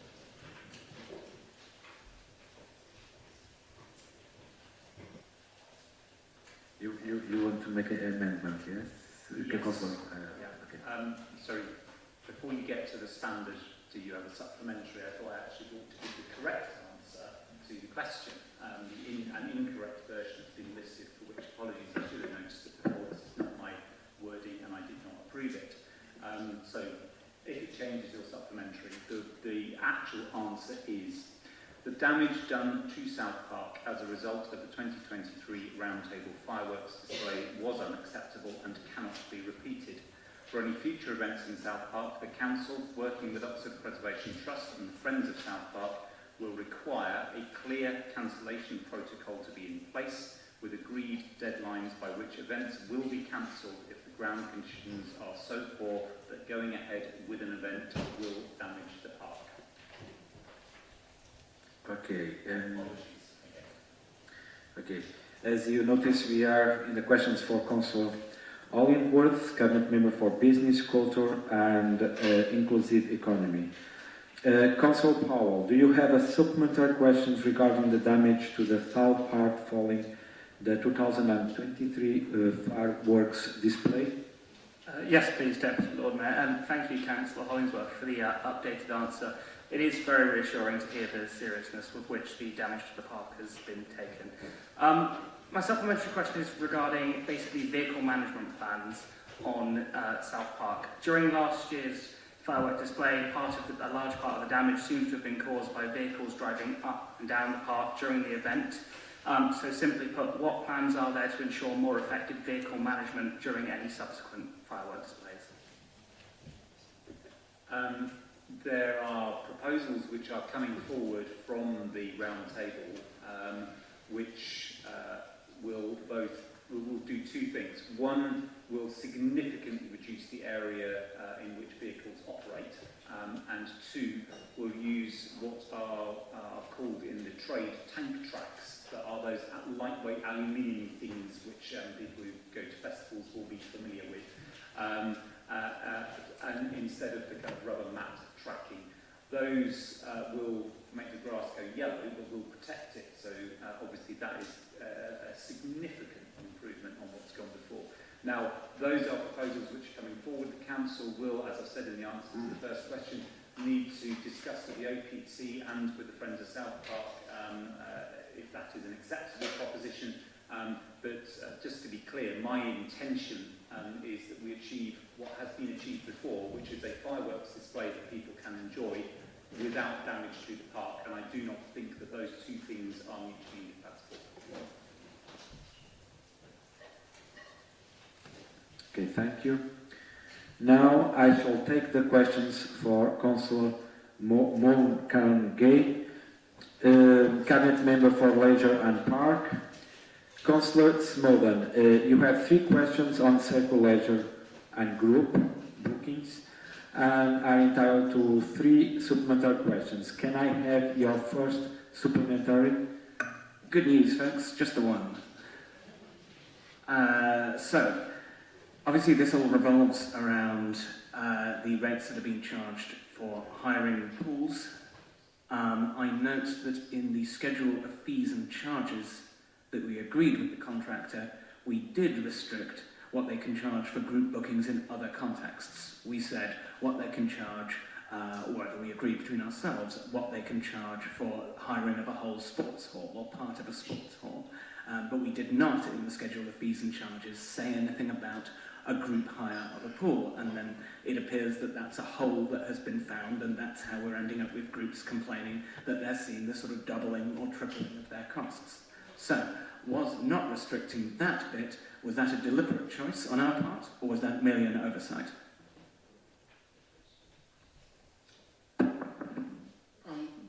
Thank you, Councillor Smarton. It wasn't deliberate, and as I've said in the answers provided, if there's any particular group that is impacted, we first recommend they speak with more. If they're not satisfied, then they speak with us.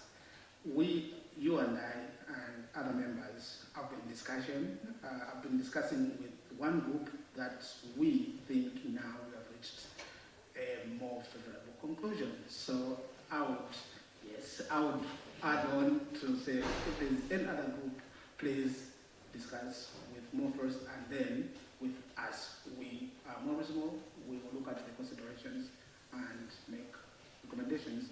Thank you. Thank you. Councillor Whittaker, do you have a supplementary question regarding the school swimming class size limits? No, but I do reserve the right to come back to this in the autumn once the next school term has started, if there's actually no visible improvement. Thank you. Thank you. Okay. Councillor Dijafari Marbini, do you have a supplementary questions regarding reduction in free swimming sessions? Yeah, I do. There were some exceptions made to the rules about the changes to under-17 swimming in the leagues for a particular community group with contacts with one of the Labour councillors, which I welcome. But I do think that this needs a lot more thought and work, because actually the areas of deprivation and lack of access to swimming for cost reasons, for example in the leagues and the areas that we do have a real issue with health inequalities, I do think there needs to be more availability of the under 17 free swimming at times that are really accessible for parents. And I don't think that it needs to be that, if you look at the 34 that you're talking about, I've actually had a look at the website, it's spread across the swimming pools, but actually it's not as much of an issue in the ferry swimming pool, for example. So I do think that this needs some more thinking if we are going to actually have some more of our children from the areas that are already served. Councillor, can you make your question, is it please? possible to have some more thought given to how we do that? Because I do think that that's a real change that's going to impact how many children actually access swimming, especially with the summer holidays coming up. Thanks, Ordina. Yes, we will have a thought about this. And actually, when this was changed, we thought it's going to work. but actually it's creating some problems. So we're going to review this and implement as necessary. Thank you. Okay, thank you. Councillor Madiman, you have 3 questions on repairing to tumbling bay bathroom space and are entitled to 3 supplementary questions. Can I have your first supplementary? Thank you, Deputy Lord Mayor. Just one. Will the councillor accept my deep thanks and that of Tumbling Bay Preservation Society for the change in looking at the Tumbling Bay and how it's going to be fixed? Thank you.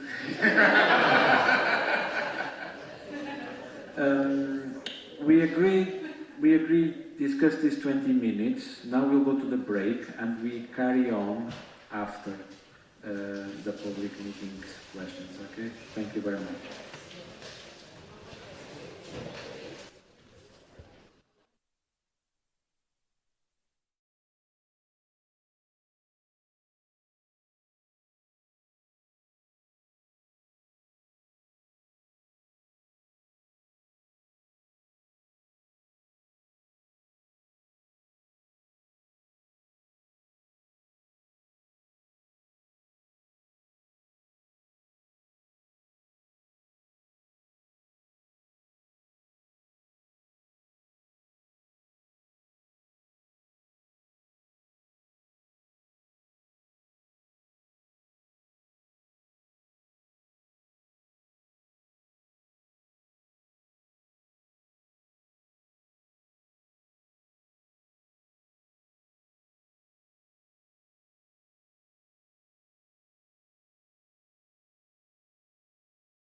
come to the public address and questions.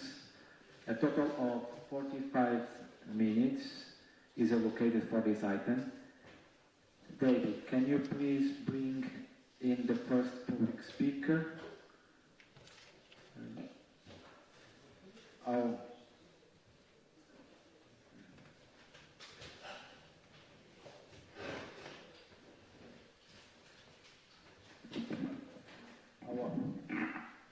first address is from Sarshila Bao.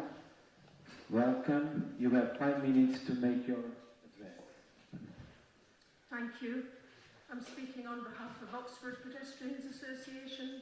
My name is Sushila Dal and I'm chair, and we have been lobbying for pedestrians and wheelchair use as forms of urban transport since the mid-1990s. This is almost 30 years ago, and yet progress has been slow, despite pedestrians having been declared top of the road users hierarchy. We're good at policy making when it comes to pedestrians, but we're not good at action. We're all pedestrians, even if we only walk to our bike, car or bus. But to look at pavements, you would think that we were just smaller, thinner cars, as walking and wheelchair use are provided for as if we move at a uniform pace, usually in single file. But pedestrian space is public space, and pedestrians move at varying speeds, may need to hold hands or an arm, may want to talk to the people we're with without shouting over our shoulders. We need to pass people going more slowly than us and going in the other direction. There needs to be space for wheelchair users to pass one another in comfort and dignity. But pavements are usually and uniformly too narrow and obstructed, often legally, by car parking, e-scooter and cycle parking, posts and poles, A-boards, bins, overhanging vegetation, and signs for roadworks aimed at cars. Pavements are not level, but sloped at entrances to prioritise motorised vehicles. Crossings take a long time to respond and then give a short time to cross. Routes are often broken up and crossings usually indirect. Hyde Bridge Street, for example, the main station to city centre route, suffers from all of the above, and pedestrians are forced frequently onto the road. Whilst a recent survey of Oxford Pedestrians Association members showed that wheelchair users often cannot make it into town due to the challenges of getting there by wheelchair. Air pollution, noise and danger are everyday issues pedestrians put up with. So OXPA welcomes this motion, and I speak to support it. We need pavements 2 to 3 metres wide, level, unobstructed and clean. We need responsive crossings on desire lines raised to the level of the pavement, and we need pavement extensions across all side roads. Please support this motion for a future of happier and healthier urban walkers and wheelers in Oxford. Thank you.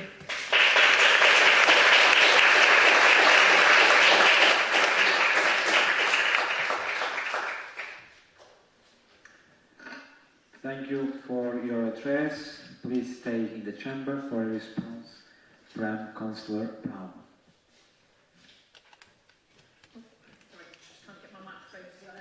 Thank you very much, Sheila, for your address.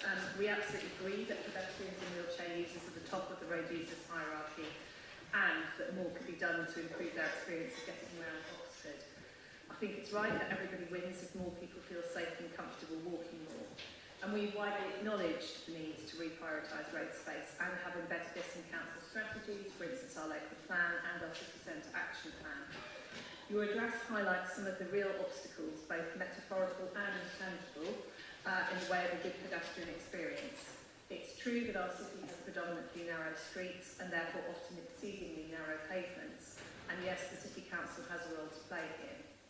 However, all of the responsibilities identified in Councillor Morris's motion prior to amendment come with significant costs. In the financial climate of the last decade or more, the Council has had decreasing budgets to install and manage things such as benches, water fountains, public toilets and wayfinding signage. So any additional investment has to be considered in the budget process. Unfortunately, we cannot commit to 2 to 3 metre pavements everywhere due to the lack of space, but we wholeheartedly agree that we need to make more space for active travel users and shift focus shift focus away from the car while still supporting public transport. And we have done a considerable amount of work with various different groups to make sure that their experience is considered as part of active travel and transport use in the city. We also shouldn't lose sight of the progress that is being made locally on this topic, despite the challenging financial context. The recently delivered Market Street pedestrian-friendly trial scheme, the commitment to a permanent improvement of the pedestrian experience of St Michael Street, the collaboration between our council and the county council on the central oxygen movement in place framework, which will create a blueprint for improvements in how people move about and enjoy the city. There's a strong focus on the pedestrian experience in this project, and this includes looking to address the journey from the train station to the city centre along High Bridge Street as flagged in your address, which I agree needs work. And we should acknowledge the great work being done by the Oxford Pedestrian Association. Your collaboration with the City Council using money from a generous legacy donation will fund the supply, installation and maintenance of 15 additional benches in various locations across the city. These locations were proposed by your members and by members of the public in areas identified as having a shortage of public seating options, including bus stops that have no seating available. And that is particularly important for older members of the public and those with mobility issues. The service agreement contract is being finalised and we anticipate the start of installation in the autumn. So thank you very much for contributing to this motion. We look forward to working with you and others to improve the pedestrian experience for Oxford. Thank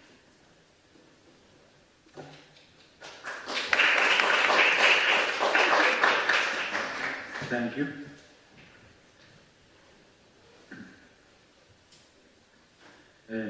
You can bring the next speaker.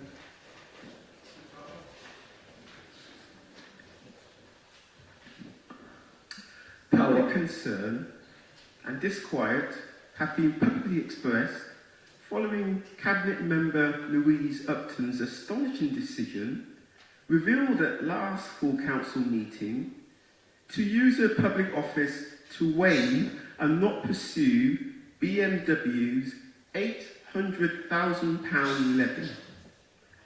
Are Oxford City Councillors concerned at the pusillanimous public behaviour of Councillor Upton in creating a precedent by waiving BMW's £800,000 levy, a precedent and policy which is more galling considering BMW's £54 billion public valuation? Will Oxford City Council's elected councillors support Councillor Upton displaying the same consideration to Oxford's small and independent ethnic retailers and businesses on the Cowley Road, along with the publicans, whose local authority taxes and Oxford City Council support for anti-car policies are pushing a significant number into insolvency?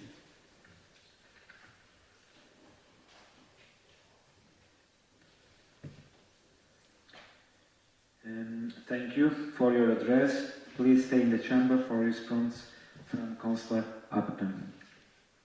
Thank you, Mr. Arthur. So the community infrastructure levy, SIL, is charged when planning permission is given for new buildings in Oxford. I'd just like to point out actually that several of our surrounding district councils do not charge SIL at all. But since 2019, there has been a process for applicants to request an exemption from this levy. It's called the Discretionary Exceptional Circumstantial Relief. And the process to apply for that relief is open for any development that is eligible. The procedures to be followed when requesting this SIL exemption are laid out extensively in the SIL Regulations 2010 Part 6. To be precise, section 55, paragraph 3C.2. If you're not familiar with the still regulation process, then I can send you a link. Now, for context, BMW Oxford applied for permission to build an extension to their existing factory at Cowley in order to bring the production of the electric Mini to the UK. They also applied for and have received a substantial UK government grant of around £60 million to be directly invested into the development of that additional production line at Cowley. Now I understand that not everyone follows all council meetings, so you may have been taken by surprise at the announcement at the last full council, but in fact that decision was made after consideration at the Cabinet meeting on March the 13th, and that was when the Head of Planning and Regulatory Services brought a paper about BMW's application to be granted this relief from the sewage charge that was due on their recently permitted factory extension. The paper was also considered at the Scrutiny Committee, which took place before that on the 4th of March. So that was when the decision was actually made at the March 13th Cabinet meeting. To be eligible for that discretionary relief, BMW had to demonstrate that the development of that manufacturing of the additional car lines in that location was not economically viable. And they met that test which had independently assessed viability reports. Now bear in mind that they also had to meet this kind of test in order to get the much larger government grant of 600 million, and again they did that successfully. So put simply, without this support from the public purse, the electric Mini would not be developed in Oxford, but would be built elsewhere in Europe instead, resulting in the loss of many jobs from Oxford. You may have been happy to risk losing those jobs from Oxford, but we were not. Just with regard to the final points about help to small businesses, I assume you're referring to whether the City Council can give discounts on business rates. So just a reminder, business rates are set nationally, not locally, so the City Council has no control over their level, nor does it have any discretion to offer business rates relief. But if businesses do feel they've been impacted by local issues, like roadworks or something, they can appeal to the government's valuation office agency. So I'd encourage anybody who feels they have been impacted by circumstances to do that. And just in addition, both officers and members have been working with businesses on Cowley Road in recent months and have had several sessions to explore local issues. I believe these meetings have been positive, and there is an agreement to set up a local traders association as a next step. But I will leave it at that. Thank you. Thank you. Our next address is from Paul Peros. Welcome. You have 5 minutes to make your address. Good evening. My name is Paul Peros and I am Chairman of the Independent Supporters Trust, Oxfox, and I'm here to press the Council to support in any way it can the development of the community stadium at the Triangle and to help safeguard Oxfordshire's only professional sports team for generations to come. Oxford United have a 130-year history in this county. We're known the world over as a club that grew from humble beginnings in Headington Pub to reach the highest division in the most renowned and watched league in the world. A club that won the League Cup and that qualified to play against the elite of Europe. A club that turned Wembley yellow and blue once again this year and have been promoted to the Championship. The club is an integral part of the county's identity, but we face being homeless within years. The club, however, now have owners with the vision, resources and experience to develop not only a home for the club, but a hub for the whole county. One that reflects Oxfordshire's international standing and articulates our desire to be one of the greenest counties on the planet. We can move from an outdated, unsustainable stadium to a community hub that provides up to 15% net positive carbon gain by partnering with progressive local companies to pioneer the latest green technologies. We can move from a stadium with little public transport that relies on nearly 90% car usage to a stadium with superb public transport links with a projected car usage of as low as 10%. We can move from a three-sided stadium desperately in need of cripplingly expensive renovations and closed off to the community, to a stadium that will benefit the whole county. We can move from a stadium that is second furthest in all of the leagues from a train station to one that will be second nearest in all of the leagues. Oxford provided a petition that was signed by nearly 5,000 locals. Every local sports club connected to Stratfield Break actively supports this project, and their members alone number in the thousands.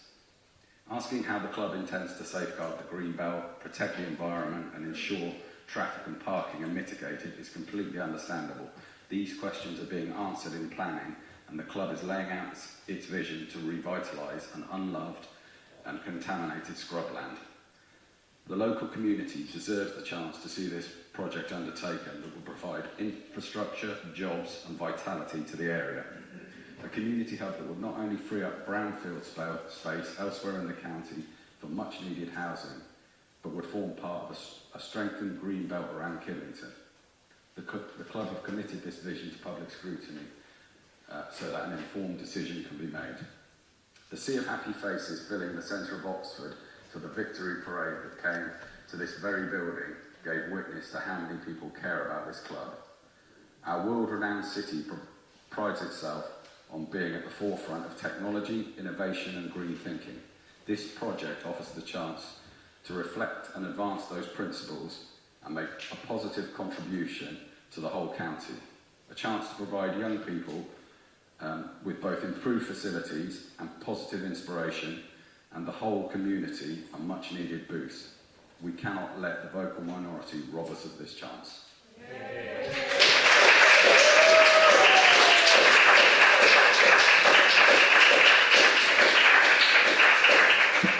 Thank you for your address. Please stay in the chamber for a response from Councillor Brown.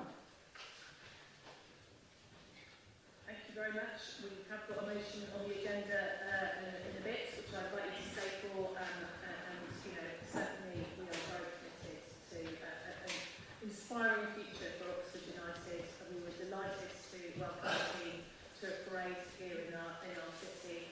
It was an emotional evening for all of us, I think. We want to see more occasions like that, and we want to see a secure future for the club. I think it's really important, and ideally kind of fan and community-based, and with ownership of the stadium really clear and in the club's hands rather than elsewhere. So, yes, thank you very much for your address. We very much support what you're saying. Thank you. Thank you. David, can you please bring the next public speaker? The next public speaker is from Shaka Artwell. Welcome. You have 5 minutes to make your address. Glyphosate, harmful impact on human health, is recognised by many judicial jurisdictions of the Western world, including the World Health Organization.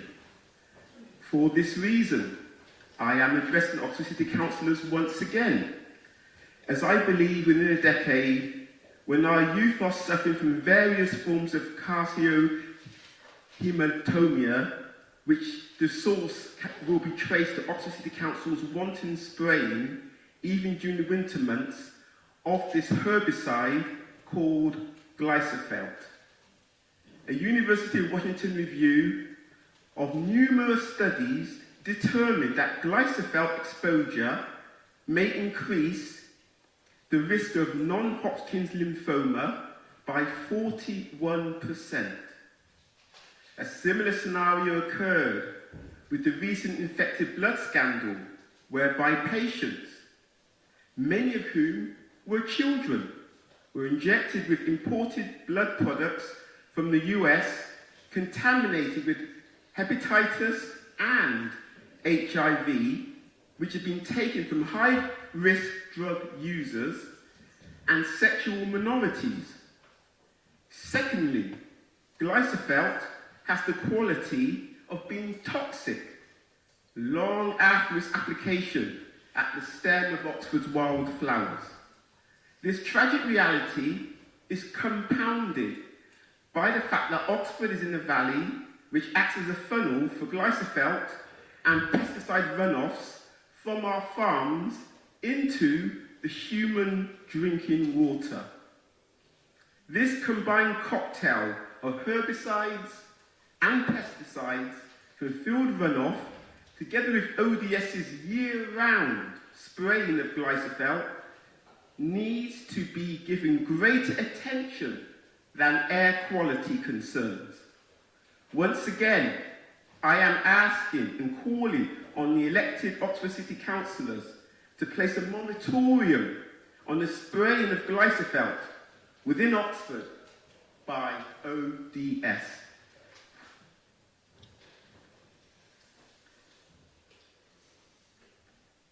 Thank you for your address.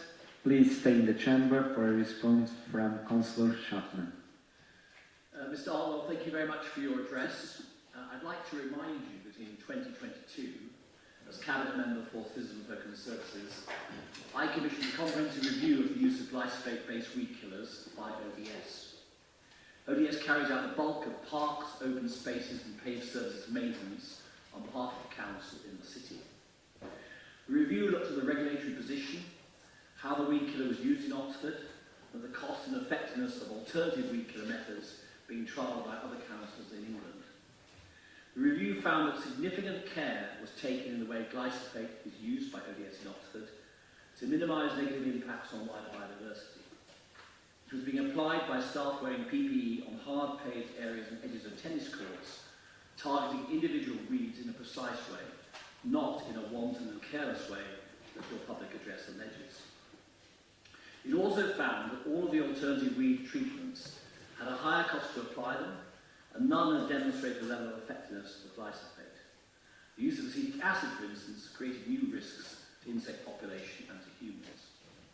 The study discovered that some local authorities, which had trialled alternatives, had decided to return to using glyphosate-based weed killers as the best and most effective option to fight weeds in their areas. The officer recommendation which the Cabinet accepted was to continue the tightly controlled application of glyphosate to tackle weed penetration of paved surfaces and invasive species such as Japanese knotweed. This is in line with current DEFRA and Environment Agency guidance. It is also interesting to note that the European Parliament rejected the EU Commission's proposal to ban the use of glyphosate-based weed killers in October 2023. So glyphosate remains approved for use across the EU. We will keep the use of glyphosate under periodic review, as herbicide manufacturers are working to improve the effectiveness of glyphosate alternatives, and monitor the regulatory environment closely, as this could change at a future point. Thank you. The next public speaker is or was Ashley Smith. Is not have this evening, so the response to his address will be published on the website as part of the minute for this meeting. Can you bring the final public speaker? Our final question is by Dan Glanzenbrook. Yeah. Glazebrook? Glazebrook. Glazebrook, okay, sorry. Not a question, though, it's an address. Oh, okay. Welcome, and you have 5 minutes to ask your address. Okay, thank you. Councillors, thank you for giving me the opportunity to address you on the controversial Oxfens River Bridge scheme. For those of you who don't know, the bridge is being proposed to cross the River Thames from Grand Pont Nature Reserve to Oxfens Meadow, two sites already linked by an excellent bridge, less than 2 minutes walk from the site of the proposed new one. It would almost completely destroy the only wooded copse on the main path running through the nature reserve and completely transform the current rural and tranquil feel of the area. Not a single residents group in Grand Pont has been consulted about the scheme, not even the official residents association of the large retirement home right on the doorstep of the nature reserve. It's scheduled to cost over £10 million of public money from a fund intended to alleviate the housing crisis. Before I go into our arguments against the bridge, I just want to read you something written by my 83-year-old mother, who has lived in Grand Pont for over 50 years. She says the issue of neighbouring amenity was cursorily referred to in the planning statement, but only insofar as it related to neighbouring properties. What was completely left out was the impact on us, the local residents, the people who actually use and love Grampont Nature Park. Oh no, I revised it in response to the council put out a statement today. All right, okay, all right then. Let me get that one up. Really nice. Oh, there we go. Look at that. Okay, so yeah, well, we believe the reason I changed it in part is because I submitted it kind of a last minute, and yeah, this was a previous address, but we believe the granting of planning permission to the project, which was passed by a very slim margin a couple of months ago, to be unlawful. We're actually planning to bring a judicial review that we're confident will prove this. I'm going to email you all the documents outlining our case, but some of the reasons include, number one, the failure to conduct the legally required environmental impact assessment due to the mischaracterization of the bridge as a standalone development. Number two, the failure to recognise and protect the intrinsic character and beauty of the woodland scheduled for destruction in the nature park, the only section of woodland, as I said, on the main path through the park, and urbanisation of the park that will come about in breach of National Policy Framework 15. Number three, the failure to conduct a lifelong carbon assessment of the bridge as required by Local Plan Policy RE1. Number four, the failure to conduct, consult with a single residence group in Grampont, as I mentioned, which we believe is actually in breach of the public sector duty under the Equality Act due to the disproportionate impact on the elderly. Number five, the impossibility of a safe route to the bridge due to adjacent flooding on the site under the existing railway bridge near the scheme.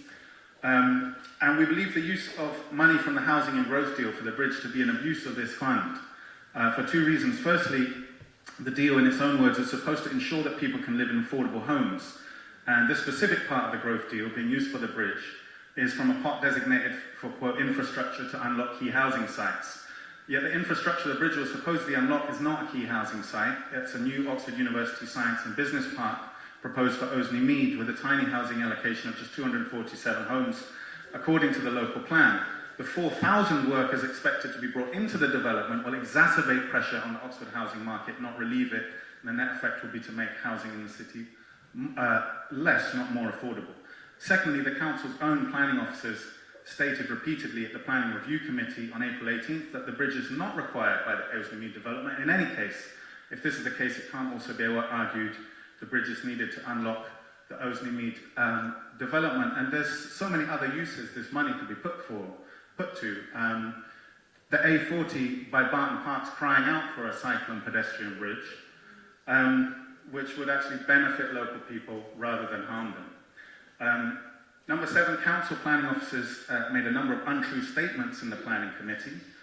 Firstly, the officers' report claimed that Grampont Nature Park is an area of change in the local plan, when the own policies map shows clearly it's not. This had the effect of convincing councillors the plan had a democratic mandate it did not actually have. Secondly, the officers' report claims that a new bridge in this location was mandated by the local plan. In fact, nowhere in that plan is there any reference to a new bridge being needed between Grampont Nature Park and Oxbens Meadow, for the obvious reason that such a bridge already exists. Rather, the local plan sets out there should be a new connection between Oseley Mead and the forthcoming Oxbens development. The Oxbens River Bridge, however, would not connect Oseley and Oxbens, both of which are private commercial developments on private land, but would instead use publicly owned green space adjacent to each of these sites for the bridge. Thirdly, in the Planning Review Committee, councillors were wrongly informed that improving the Gasworks Bridge would not be any cheaper than building the Oxbens River Bridge, and were misinformed as to the conclusions of the viability study that was conducted on improving that bridge. Fourthly, planning officers wrongly informed committee members they were not allowed to meet with local residents opposed to the bridge, as this would supposedly constitute lobbying. And fifthly, council officers claimed they did not need a forestry commission licence to clear fell the area without planning permission, which in fact they did. And the forestry commission came and upheld our complaint on that issue. So I'm going to email you the full details tonight or tomorrow. Very much welcome your support in this campaign. It's never too late to reverse a bad decision, and that money is desperately needed for what it's intended for, in other parts of the city.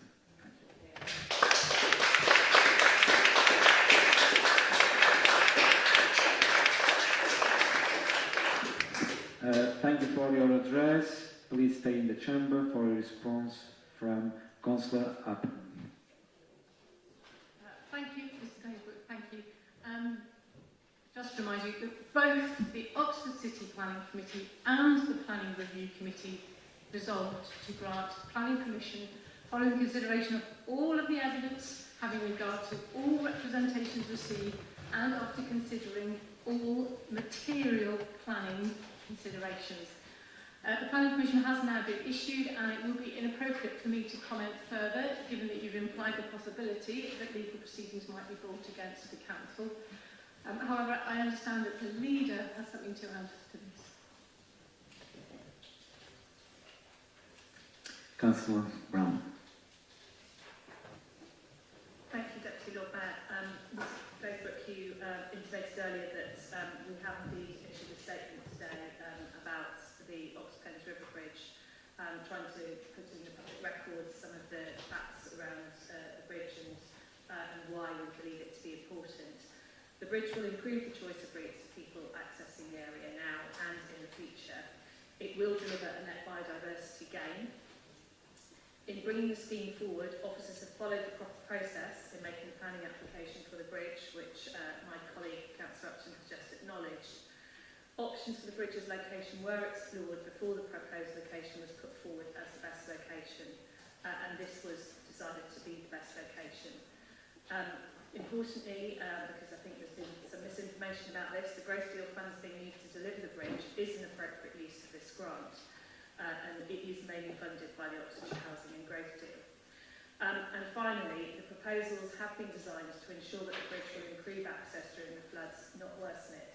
I've given just a sort of bold highlights from the statement that is now available on the council website, so I don't want to take up too much of council's time at this point, but I would urge people to go and read the statement in full, because it does, I believe, give a good representation of the facts relating to this proposed bridge. Thank you. That is the end of the public address and questions. Now we'll carry on with the questions on notice from members of the council. The next are questions for Council Linda Smith, Cabinet Member for Housing and Communities. Councillor Whittaker, do you have a supplementary regarding community centre costs? Yes, I do. Could I ask the Cabinet Member, does she have an end date for the vision, which she mentioned in terms of a break-even date for the Rosehill Community Centre? No, I don't have a specific date for that yet. An estimate? I'm happy to write to you. Obviously, it's something, there's a communities review which is going on at the moment and will be concluded towards the end of this year, and there'll be relevant decisions in the council budgets, and I look forward to your support when it comes to that. Thank you.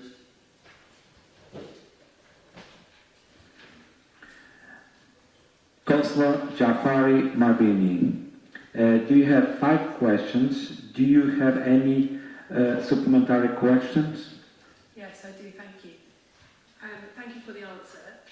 Our residents feel abandoned by the housing associations that we work in partnership with. They feel ignored and abandoned because actually the process that you have outlined is very, very difficult to navigate. And for most people who are working multiple jobs, who've got caring responsibilities, it really is impossible to do that. So we're working in partnership with the housing associations. They've got more contracts with us, whilst the current tenants and residents are really suffering in conditions that some of which are really, really concerning. Can you please highlight what more the council could do to tackle this and the state of the current housing association homes that people are actually sometimes paying service charge for as well? Thank you.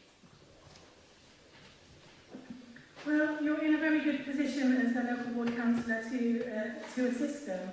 And tabling questions like this at full council probably isn't the most efficient way to do your casework.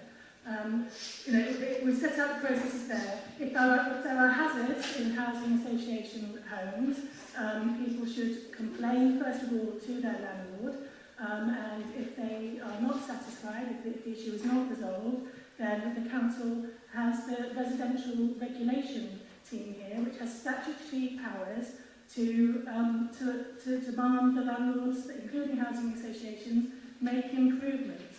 That is the path open to them, and so you should suggest tenants make use of that path or use it yourself in order to deal with those kind of issues. When it comes to other things which are not hazards, such as cleanliness, housing associations are governed by the social housing regulator the same way that we are as a landlord, and that's where you should direct them to complain. And again, you'd be well placed to help them, or you might want to send them to one of our well-funded advice centres, such as the Agnes Smith Advice Centre on the Rees, in order to get assistance should they need it. Okay, thank you. Next are questions for Councillor Upton, Cabinet Member for Health and Healthier Communities. Councillor Miles, do you have a...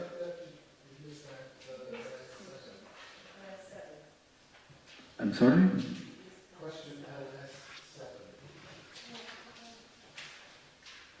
I don't have here, but you wanted to do some other questions, Councillor?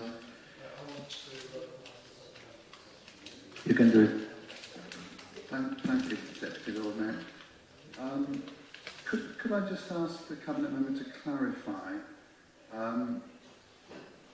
when it says the team are prioritising those applications in greatest housing need and have cleared the backlog for Band 1 and Band 2, I've had representations from ward residents that they're being told that there's 4 to 6 month delay before any application is even looked at. So I'm a little bit confused as to how the team can prioritise applications if they're not looking at them for 4 to 6 months. Could you clarify that, please? Yeah, I mean, as I've outlined in the reply, this is an area where our performance hasn't been good enough recently, but we're taking steps to address that. I'm not aware that it should take 4 to 6 months at the moment, particularly now we've moved to the online system. So if you've got cases like that, please let me know about them, and I'd be happy to escalate the matter and make sure that they're dealt with appropriately. Okay, I think now the next are questions for Councillor Upton, Cabinet Member for Wealth and Healthier Community. Councillor Miles, do you have a supplementary regarding enforcement actions, single-use plastic for street trading on Bottle Road? Thank you very much, Ian.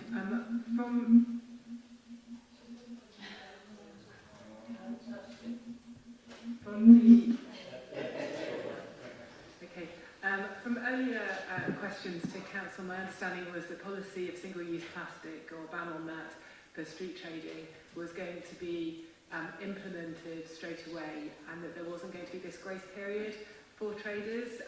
Based on earlier questions to Council as well, I understood that licensing officers were starting to make enforcement visits. So it's surprising now that there has not been any enforcement action taken since an earlier question that was asked around that. So I'd just like some clarification. Since our policy on single-use plastics and street trading came in, I think, last September. Could you clarify that, please? I'll try. I don't think the earlier questions were to me, but maybe they were. But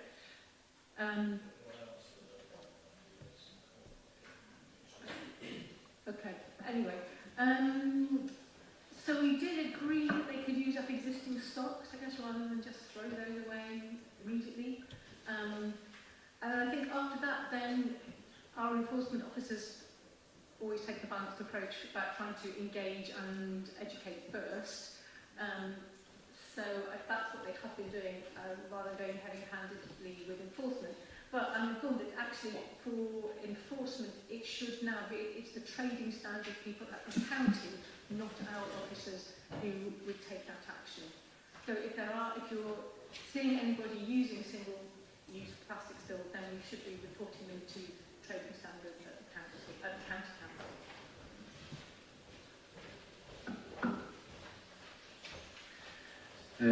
Councillor Snowden, do you have a supplementary question regarding School Street signage? No, Lord Mayor, thank you very much for your support. I shall be preparing a petition and look forward to your fulsome backing. Okay, thank you. Councillor Jarvis. Okay. Councillor Jafari Marbini, do you have a supplementary regarding the lack of compliance with traffic management plan at Spindley Close? Yes, please. Is there a timeline to do with the Kassam Stadium and when the permits might be forthcoming? We're getting a lot of complaints about this. Thank you. I'll find out. I don't know what the timeline is, but I'll find out because I appreciate that it is annoying, and if they can find a good solution like this, and sounds like it really would be, then the sooner the better. I'll find out for you.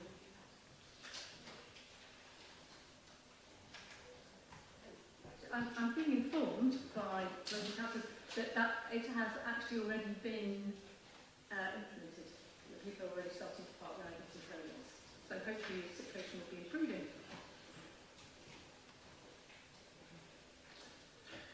Councillor Kier, do you have a supplementary question regarding the Oxford 10 views cones?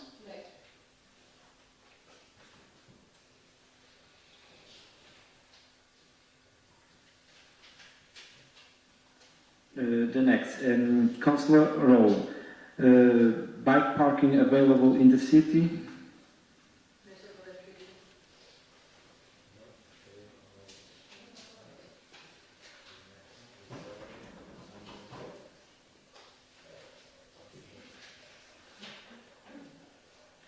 Yeah, okay, we finished the questions, what is good. Now the next is, we now come to the item 13A, the Oxford Strategy Partnership Report. Can Councillor Susan Brown, leader of the Council and Cabinet Member for Partnership Working, introduce the report? I had, of course, prepared a half-hour speech, but in view of the time, I'm proposing to formally move this report and I'm happy to answer any questions.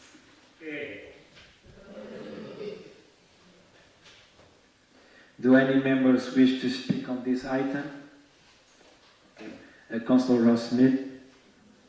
Thank you. I think the leader will not be surprised. It's a comment and a question. We're recognised as a fair trade city, and yet we have only one fair trade shop trading in the city, actually, in Headington. I just wondered if your partnership would be looking to support, possibly in the covered market where there's an empty shop that's been still on TIC, as I've mentioned before, possibly allowing a fair trade pop-up to happen perhaps in the months running up to the Christmas period, if it is still available at a low or reasonable rate.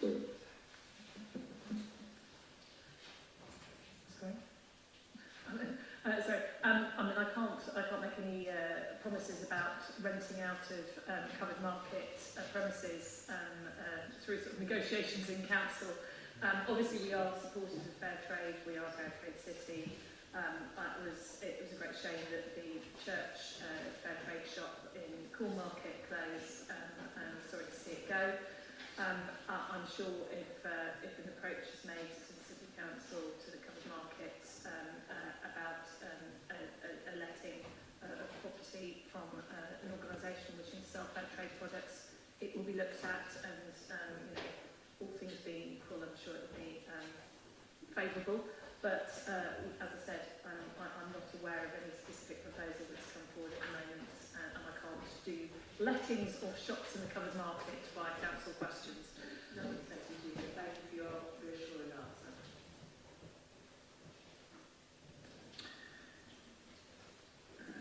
Okay, members, can we note the report? Thank you. The report has been noted. Now, we come to the item 13p, the Oxford Health and Wellbeing Health Improvement Board report. Can Councillor Shiryu, Cabinet Member for Healthy Oxford, introduce the report?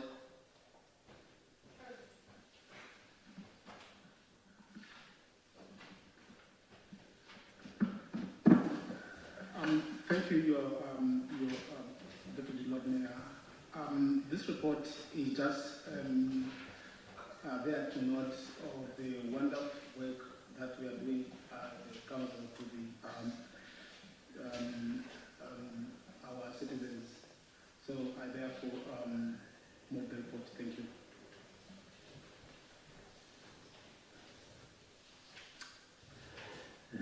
Okay.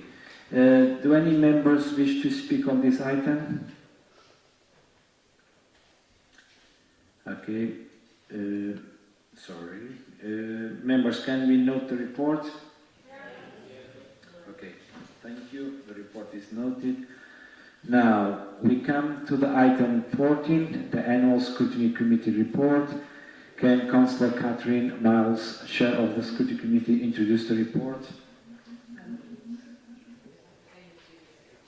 I'd like to first of all thank Councillor Pegg for chairing the Scrutiny Committee last year and introducing this report on behalf of Councillor Pegg, who is now, I think, in London and missed, I think, in this chamber.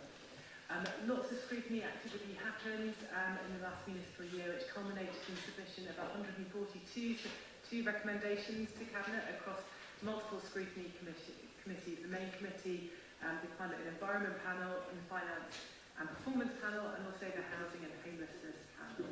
Of these, Cabinet agreed 100, agreed 12 in part, and didn't agree to 17. There were also some responses which were not applicable, as it determined the recommendation was already established practice, and there were a few that were remaining 12 recommendations that weren't explicitly agreed or otherwise, and only a written commentary was provided. What I've been asked to say today is that the previous scrutiny committee, and I wasn't a part of that, but I'm speaking to convey their remarks, is they wish to place on record their disappointment that some Cabinet responses to their recommendations were not always in line with the thrust of the recommendations. And so that concern, I think, needs to be noted. And the scrutiny felt that the responses were not provided in line with the intended spirit of recommendations. Now, scrutiny recognises it can't require Cabinet to respond in a certain way, and so, but they do want to note from last year's experience that there is an expectation that Cabinet engages constructively with the scrutiny going forward, and hopes to see that going into this municipal year. With this in mind, regardless, we just want to, I want to convey on behalf of last year's chair, thanks to the committee and panel members for their contributions to scrutiny, and also to the Cabinet members and officers for preparing all their reports and attending the meetings. As chair for this municipal year, I look forward to building on the previous work and working effectively and meaningfully on scrutiny in the coming year. Thank you. Okay, thank you. Members, can we... no, do any members wish to speak on this item? Councillor Ed Turner, I think, was the first. Yeah, Susan may want to add on it, but I mean, just as a reflection as a Cabinet member on that, I certainly try and take the opportunity, sometimes frames are quite short, but talk through with officers where scrutiny was coming from and making a recommendation, how we can respond positively. And if in doubt, we try to err on the side of being positive. Sometimes things can't completely be done, but we'll try and find something useful to say, unless there's just a point of disagreement. What tends to happen is that we publish in advance the responses, and so where by the time someone's at scrutiny to present something on behalf of, at Cabinet to present something on behalf of scrutiny, you know what the response is going to be. And I think, you know, if there's a concern, particularly if, you know, there's a feeling that the Cabinet's got the wrong end of the stick or is not engaging with this sort of spirit of recommendation, I think that's probably a good moment to put it on record. As I say, there will be times where, you know, there's something where you just have a difference of views, and that's okay, and then that's out in the open. But it sounds to me like the question isn't actually getting at that, where there's a disagreement. It's more where perhaps the communications and it should be. I think let's just be open about it, and then maybe bring it to people's attention at the time, because genuinely, if you'd asked me, through my experience as, say, Cabinet member engaging with scrutiny, how things had been and what you were going to say in the report, I wouldn't have seen that one coming, and I think that's a shame. Thank you. Councillor Susan Brown. Yes, thank you, Deputy Lord Mayor. And I have to say, rather along the same lines, I'm genuinely quite surprised by that remark. My experience is that when scrutiny make recommendations, both, you know, present at scrutiny committees to try and engage with those recommendations and try and work with scrutiny to come up with good recommendations that we can adopt, and then to adopt them as far as possible. As I said, there may occasionally be points of disagreement where, you know, we can't reach agreement, but I generally like to make sure that those are dealt with by giving a clear explanation of why we can't agree those particular recommendations.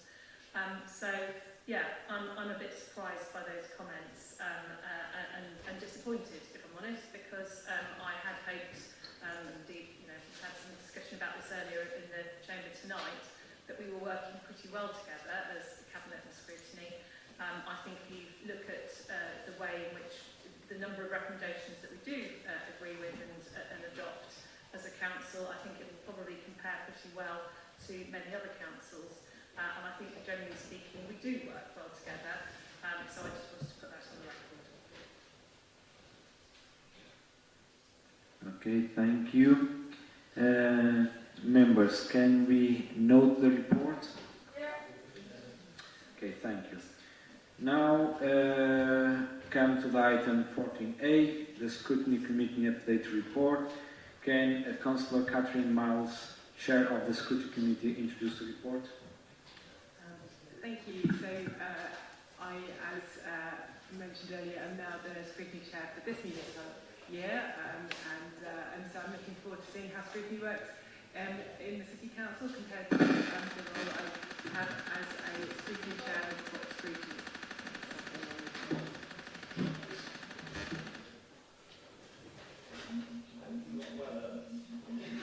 You don't like to let me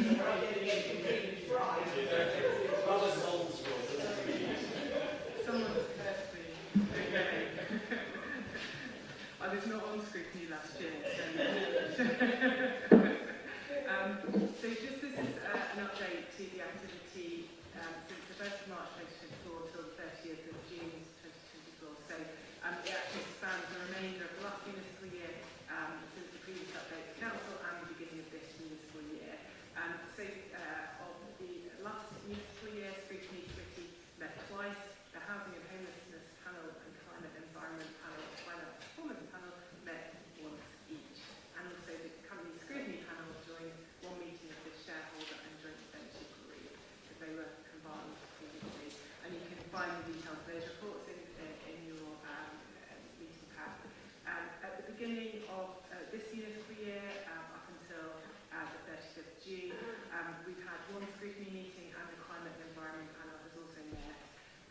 So I was chair at this first scrutiny meeting, and we've got the Deputy Lord Mayor was elected to the Vice Chair. We agreed at the first scrutiny meeting the operating principles for this coming year, which are appended in Part 8 of the Council's Constitution, if you're interested in reviewing them. Things to note is the committee re-established the Climate and Environment Panel and the Finance and Performance Panel and the Housing and Homelessness Panel and the Budget Review Group, and appointed members and chairs for these. The scope of the Budget Review Group will be agreed in time. The remit, though, of the Finance and Performance Panel was extended, and this is important to note because it includes scrutiny of executive decisions made in relation to council's companies, and this is effectively replacing the previous company scrutiny panel. Now, these revised arrangements are intended to ensure proper, robust and compliant scrutiny arrangements for this scrutiny of the shareholder function, and if you do have any feedback on this over the coming months, please do pass that on to the scrutiny officer. You can find more details of the other reports in your pack. So at this point, I'd just like to welcome all of the scrutiny members, looking forward to working with you coming forward in this year, and also to the cabinet members and working constructively with you and officers in engaging with the scrutiny activity in the new year. Thank you. Thank you. Do any members wish to speak on this item? Members, can we note the report? Okay, thank you. The report has been noted. Now we are going for item 15, motions on notice. Please note that this item has a limit of 60 minutes, what does mean is 1 hour. The first motion is about Oxford United Stadium. And Councillor Clarkson, could you please move your motion? Thank you, Deputy Lord Mayor. And can I start just by clarifying to say that the site we're talking about is in fact the Triangle and not Stratfield Break. And I think that was clarified with officers beforehand. So it could not be more timely, could it, to be discussing the importance of sport and today football and bringing communities together in shared enjoyment and support of a team. And so I'm delighted to propose this motion. As Lord Mayor of Oxford in 2010, I have really happy memories of going to Wembley to watch Oxford United beating York City and returning to League Two. On their victorious return to Oxford, they paraded through the city in an open-top bus and then to a reception at the Town Hall. And only in May this year, the streets of Oxford were filled yet again with joyful fans cheering their team after their win against Bolton Wanderers. And through Oxford United in the community, the club does a huge range of valuable work across Oxfordshire. This extends from youth engagement to tackling loneliness in older people and raising vast amounts of money for charity. So while Oxford United was in fact founded back in Headington in 1893 and has its roots in the city, its supporters are spread widely across the county. And when I said that I would move this motion, I've received emails from across the county, from places like Bicester, from fans who want to urge support of this motion. It is Oxfordshire's only professional football team. So for Oxford United to flourish and for the whole county to benefit from its success, it needs to have a decent stadium. Sadly, it has not been well served during its time at the Cassam. As the speaker said earlier, it only has 3 stands rather than 4. The 4th stand was never built despite being promised. Previous attempts by Oxford United to buy the Cassam have failed. Instead, it has had to pay disproportionately high rental costs. In comparison, Cheltenham Town, which has a stadium of similar capacity, pays 18 times less in rental than Oxford United does. And particularly shocking is the Cassam's very poor facilities for women at a time when women's football is growing rapidly. So while a decision on the new stadium at the Triangle has been postponed until early next year, now is the time for all of us across the political divide to come together and to support our local team, our county team. A new stadium with modern facilities linked to Oxford Parkway Station offers a new, secure state's future. And I urge you all to support this motion.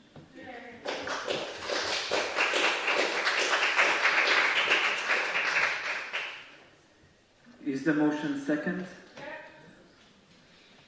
Councillor, do you wish to speak now or at the end of the debate? Speak now.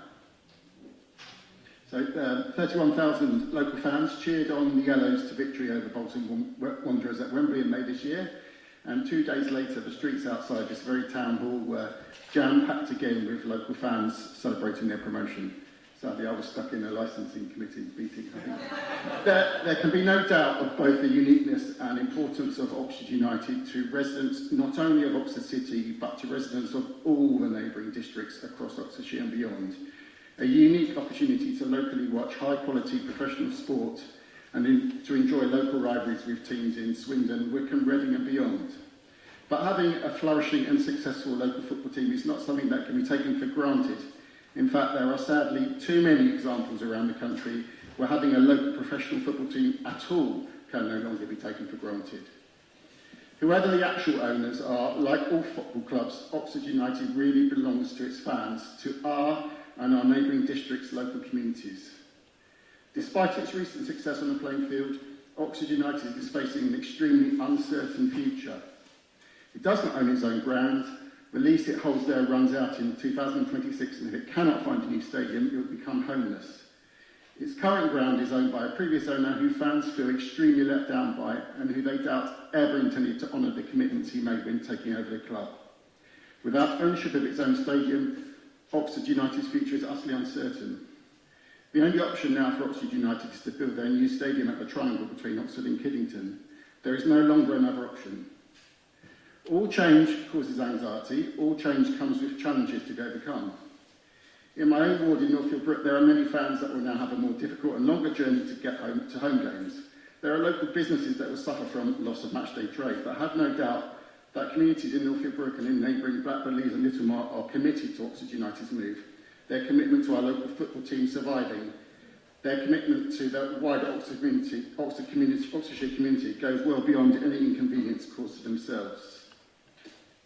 It is vitally important, therefore, not only this council, but all of our neighbouring councils, including Oxfordshire County, Cherwell District, Killington Parish and Gosford and Waterton Parish, and all the councillors of every political party and none elected to each of those councils come together to support Oxford United's move and to approach every concern and challenge related to it with a positive can-do attitude, an attitude of what can be speedily done to overcome challenges, and with an absolute commitment to its new stadium and home for Oxford United.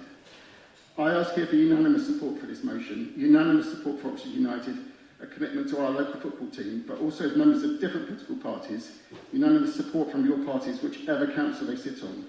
We cannot have a situation of support here and then obstruction elsewhere.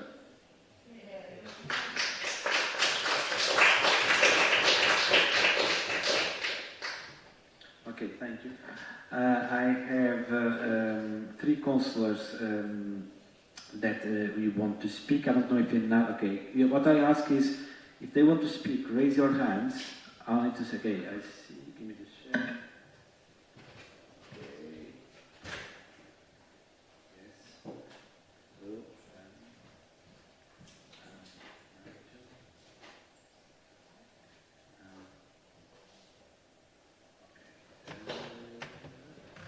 Yes, I see.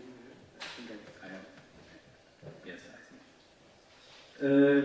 Councillor Ed Cameron. Thanks very much, Lord Mayor.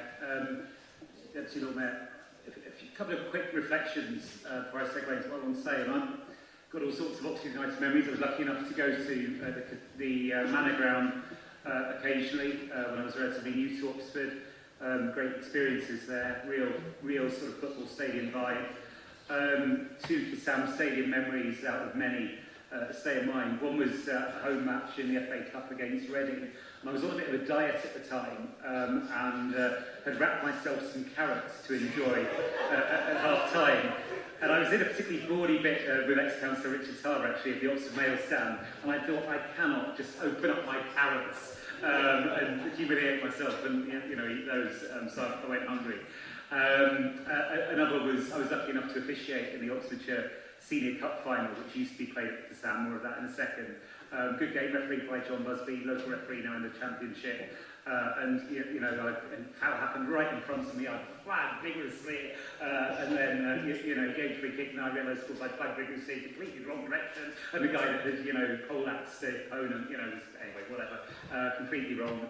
Made a fool of myself. Everyone laughed, and the game moved on. Those fixtures aren't played there anymore.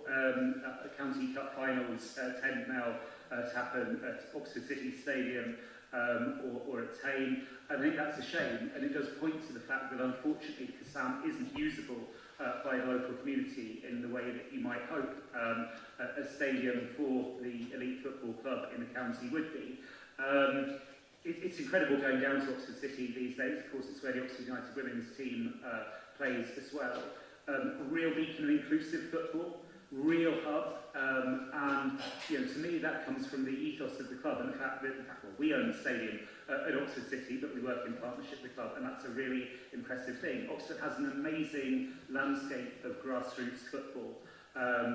People that go to Blackford Leeds Park, Rose Hill Rec, Donington Rec, Cutterslow Park, you name it, on a Saturday or Sunday morning, there are thousands of youngsters playing, girls ever more often, boys as well. It's absolutely brilliant. How many of them has ever had the chance to play on the turf of the Kassam, and does that compare with other grounds, other professional grounds elsewhere? I don't think it does. Oxford United in the community, my observation would be, are trying much harder, are doing more than they used to, and that's good, but they're constrained by the fact that they don't own their stadiums. Another important point is just around the income as well, of course, that if it's a whole, then it means that some of the more profitable activities that can happen at the stadium, which most clubs benefit from, competitor clubs as well, a club which owned its own stadium could benefit from too, rather than that being for private profit. And of course also we know about the shortage of housing in Oxford, and our local plan talks about future uses of the site. I would certainly hope that housing would be the way to go there if there was no stadium. But that's for the future. I hope we'll pass this. I really hope we'll vote for it unanimously. I think we need to do a recorded vote on this one, and I'll be moving that because I think it's important people's views are on record. But I also hope we avoid forked tongues, and I hope people don't say different things to different audiences in different places, because I think we owe it to people in Oxford, the fans of the club, but actually the whole community, to be straightforward and supportive on this issue. Thank you. The next speaker is Councillor Lubna Arshad. Thank you, Deputy Lord Mayor. It's great to see you up there. Well, the reason I put my hand up is because obviously I'm born and bred here, and obviously since I've been very little, my older brothers and me, we very much support Oxford United, and we believe it's our community pride and identity, so to speak. It's a focal point for bringing residents together and celebrating that unity when we do go to the matches. I think it's going to give an economic boost, and I thank you, Councillor Mary, for bringing this motion. I think it's going to help local businesses create jobs and help that side of things. And I think it's going to attract a lot of talent. If we have this quality stadium, it won't only attract and retain the current talented players and the coaching staff, but it's going to be an incredible performance and success where lots of new individuals would then also go to. I mean, think about it, youth development, a decent stadium with new facilities, providing local young people, they're willing to travel. At the end of the day, we need this, and I think I would really highly recommend everybody to support the motion, because investing in a decent stadium for Oxford United is not just about the team, it's about enhancing the overall quality of life and opportunities for the entire community. Thank you very much.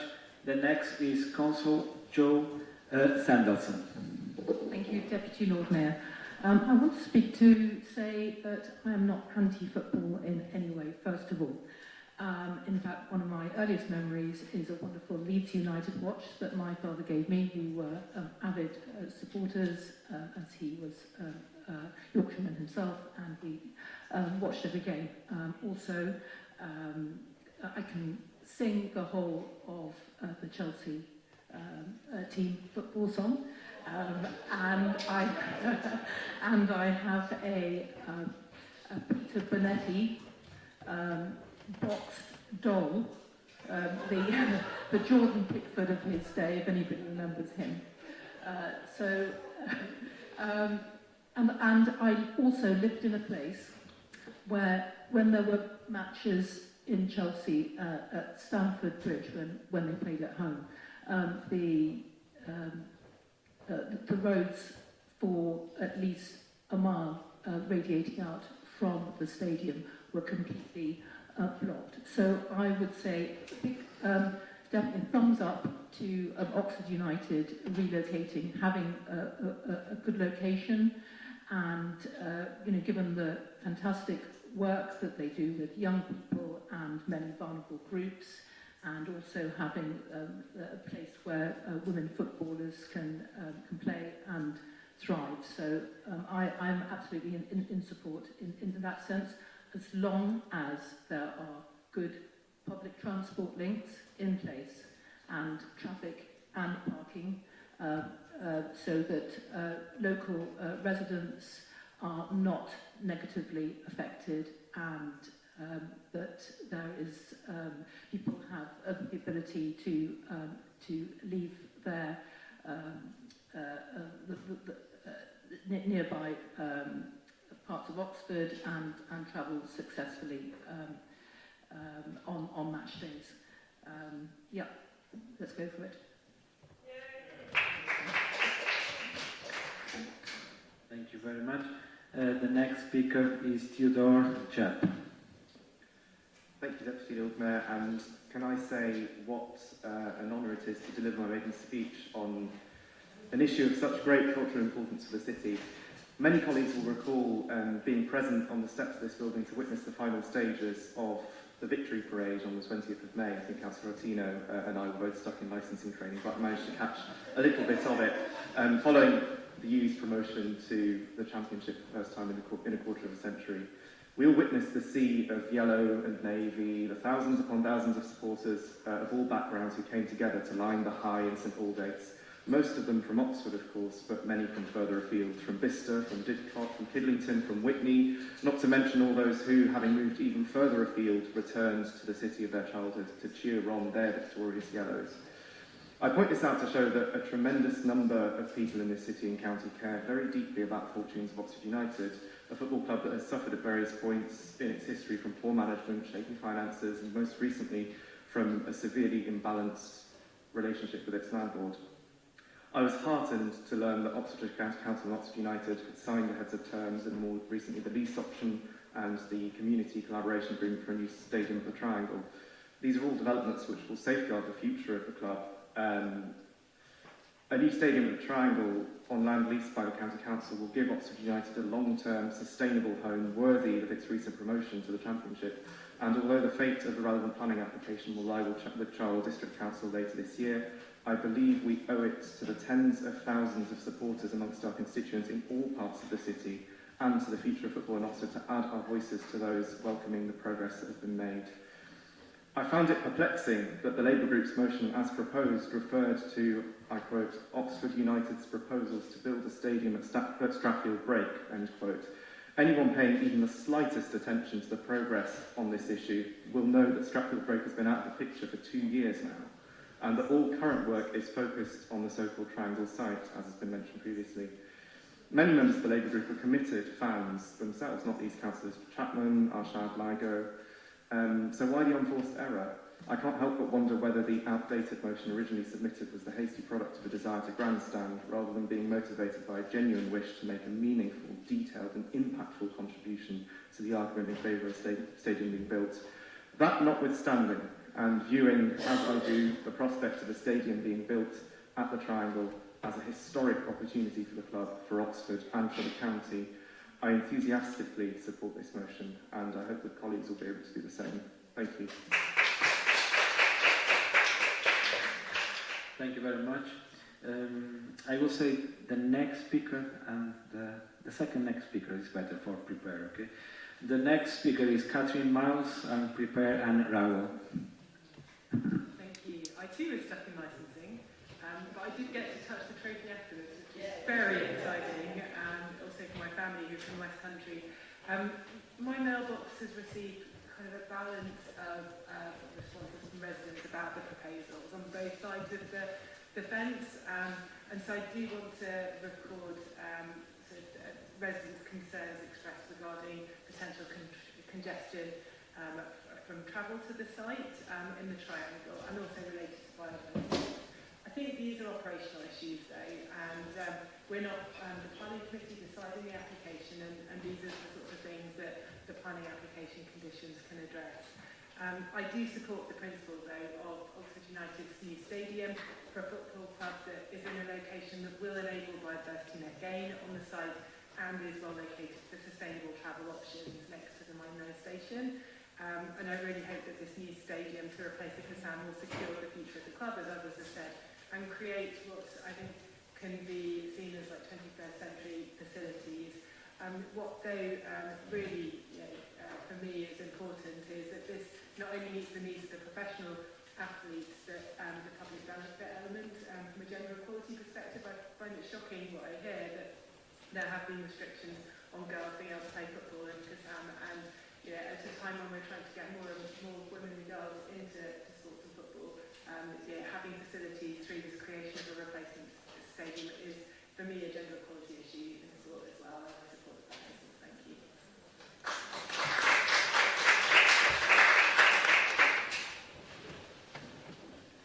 Thank you, Lord Mayor. So first of all, I need to come out here and be honest. I'm not a football fan. I do not know football. This is very much evident to anybody witnessing me confusing the Championship with the Champions League. But you never know. Give it a few years, and Oxford United to make the Champions League, because quite frankly, why not? So for whatever reason, I've always gravitated to sitting down sports. So I might not know football, but I do know sport. I do sport. I've run a sports club, and I know what sport means to people. Falcon Boat Club, the club I used to run before you know this, built its new boathouse a couple of years ago after literally decades of effort. I know exactly what it means to build a secure future for a sports club. So humanly, writing this, I realised there's actually a few similarities between Falcon and Oxford United. Falcon, as the rowing club, turned 150 years old a few years ago. Oxford United is 130. They both started in pubs. Falcon on Folly Bridge and Oxford United in Headington, and their colours are both yellow and blue. But no, a club is more than just a building or a stadium. It's the hundreds or thousands of people coming together to do a thing they enjoy doing. It's also the hundreds of little things people do to keep it running, usually without any recognition or thanks. It's the people coming along for the first time and loving it and then spending their whole life doing it. But it still needs a building, and it still needs a stadium, and it still needs a home to be able to do that. Oxford United deserves a secure home in the city, and it currently does not have that. This administration does back this club and will continue to.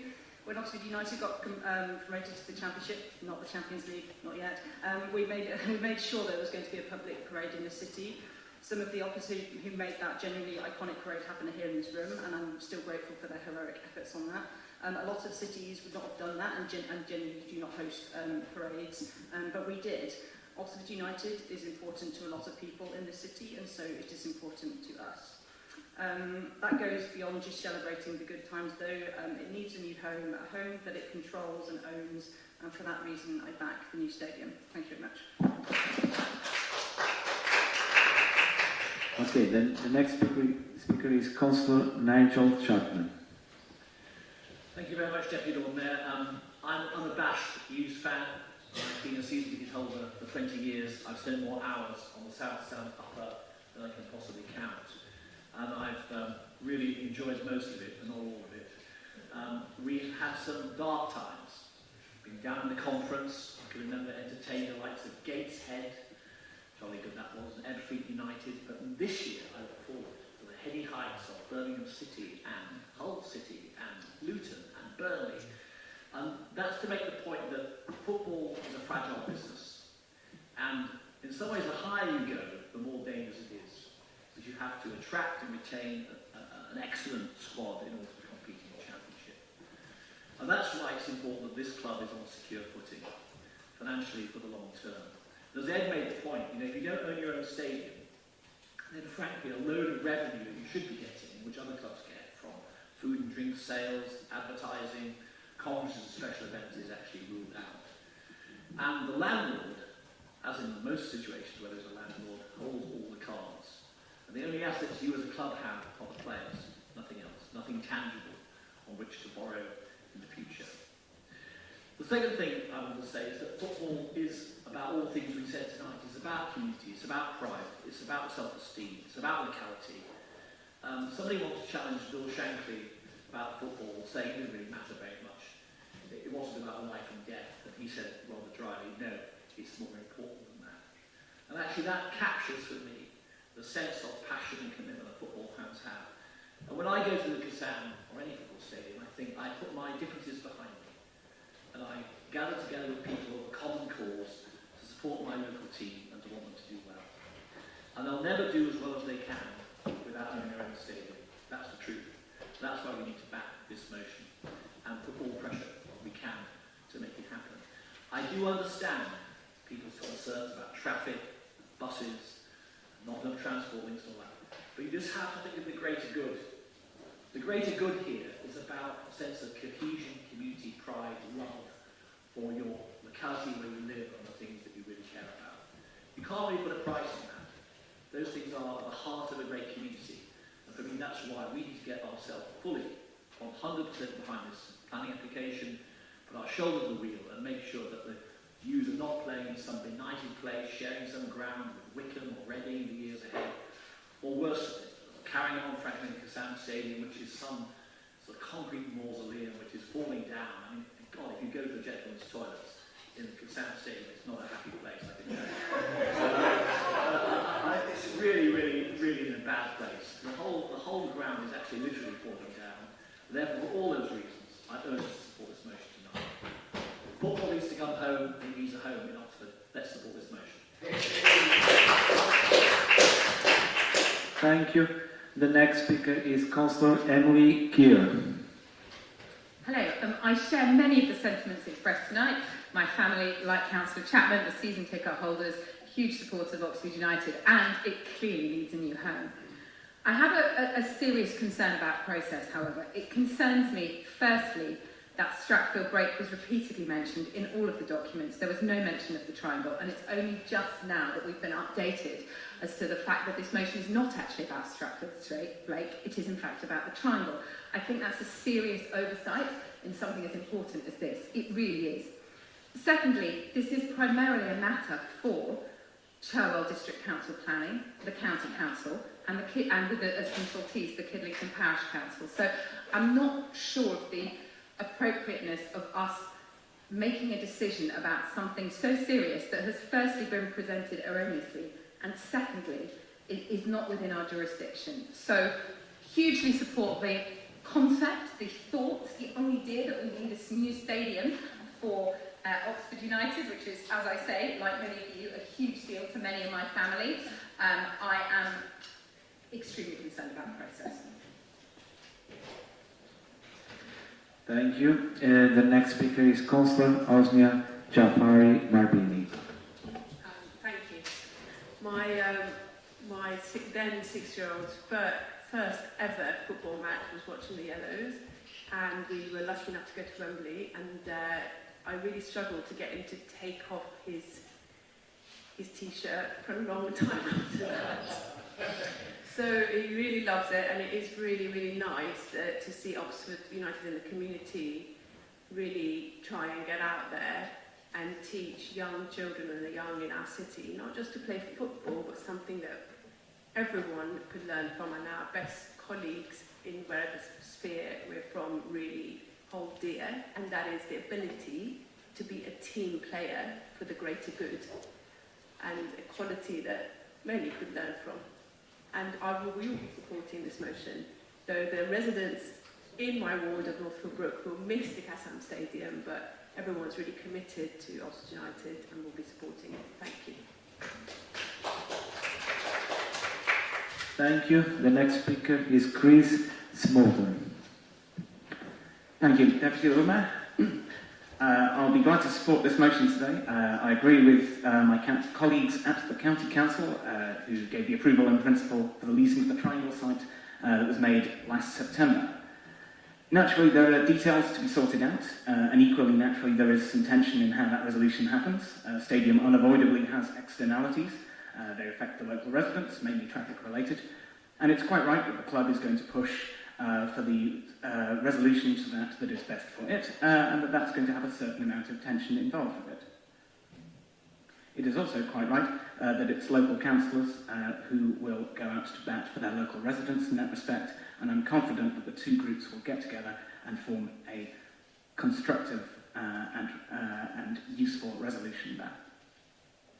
Ultimately, the Independent Charwell Planning Committee will be the arbiter of how much mitigation there is sufficient, and I look forward to a constructive resolution allowing the club to improve its circumstances whilst local impact is minimised.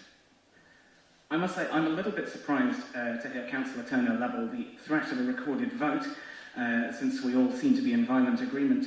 Do we really need such naked political gamesmanship? I'm not a big football guy either, but even I know it's a little bit of a surprise when you get tackled by the referee.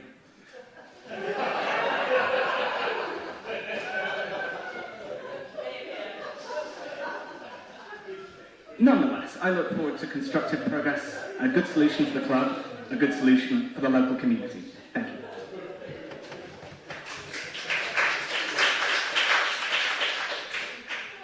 Thank you. The next speaker is Councillor Susan Brown. Thank you very much, Deputy Lord Mayor. I'm old enough and ugly enough to actually remember far back as Oxford winning the Milk Cup when I was growing up in Oxford. You know, I've got a long history of supporting Oxford United and also many happy memories, some of them less happy than others, of serving at the Manor Ground at the London Road End as well as sort of more recent experiences at the Thames Stadium. And also, the late great Joe Beecham was a very well-loved constituent of mine, I think, as I said when Oxford United were here, you know, I'm sure that his family would be really proud of the fact that Oxford United did so well this year, and so in his memory as well, I think it's really important that Oxford United have a sound future.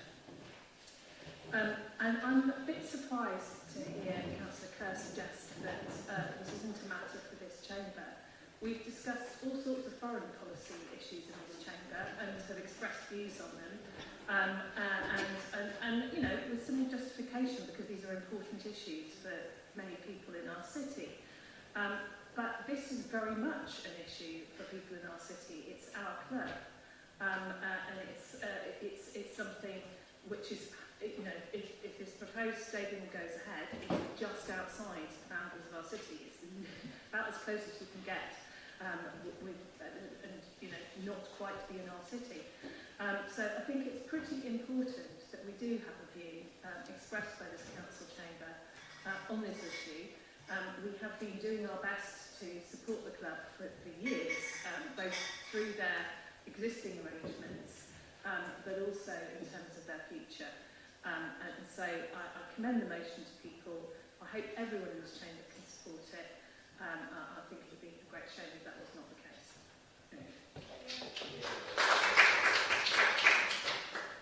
Thank you very much. I think it was a very passionate debate of our club. I think I don't have no more speakers. This means, I think, Councillor Clarkson, would you like to summarize? Thank you, Deputy Lord Mayor. Yes, I think, you know, it's quite clear across the chamber that whatever people's slight reservations might be, we really want to see Oxford United do well, and we want their future to be secure in a new stadium, which offers a lot of improvements, both in terms of ease of getting there by more sustainable methods of transport and through biodiversity. So I would reiterate, this is an issue for the whole city, it's for the whole county, and please support this motion. Thank you very much. I will now take a vote on the motion. Sorry. I'd like, if there are 9 colleagues, I think, who would join me to move a recorded vote. Not out of anything other than, I think there's a lot of public interest in this, and none of us would like to place our views on record. Okay. We need a support of 10 councillors who support that.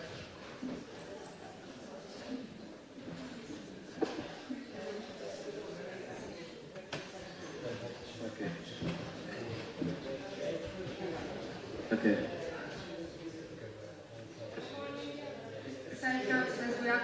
for the vote. What we will do is, rather than going around the room, we'll ask you to raise your hands in favour, against or abstention. I will then tell you to put your hand down when we've recorded your vote. Unless you prefer that we vote around the room.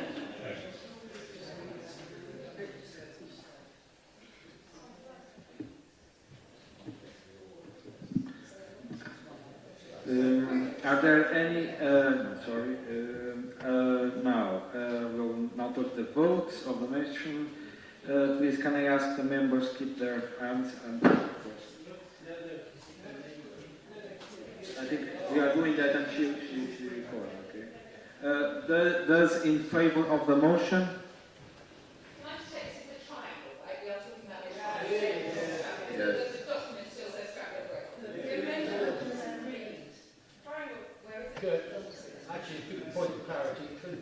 Could we have the motion read to us, please? No, we're taking a vote.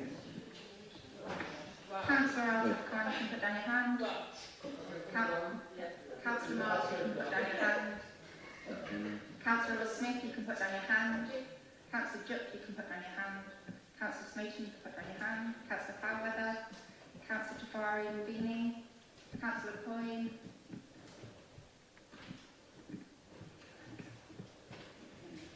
Councillor Henwood, you can put down your hand.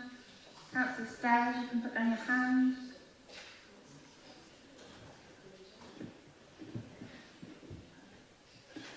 Councillor Diggins, you can put down your hand. Councillor Ottino, you can put down your hand. Councillor Clarkson. Councillor Arshaw. Councillor Smith. Councillor Turner. Councillor Upton. Councillor Munkongo. Councillor Brown. Councillor Railton, Councillor Chapman, Councillor Hollingworth, Councillor Waite, Councillor Russell, and Councillor Bowen. And finally, but not my name please, Councillor Fry and Councillor Fry. Okay. No. There's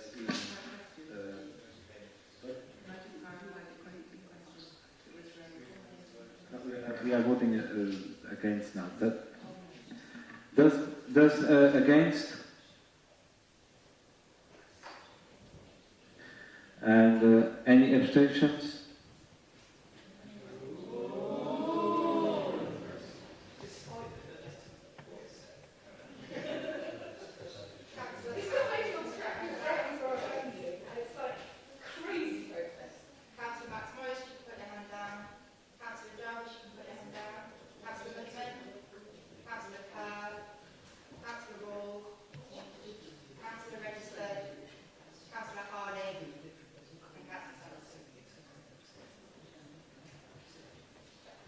Thank you, councillors.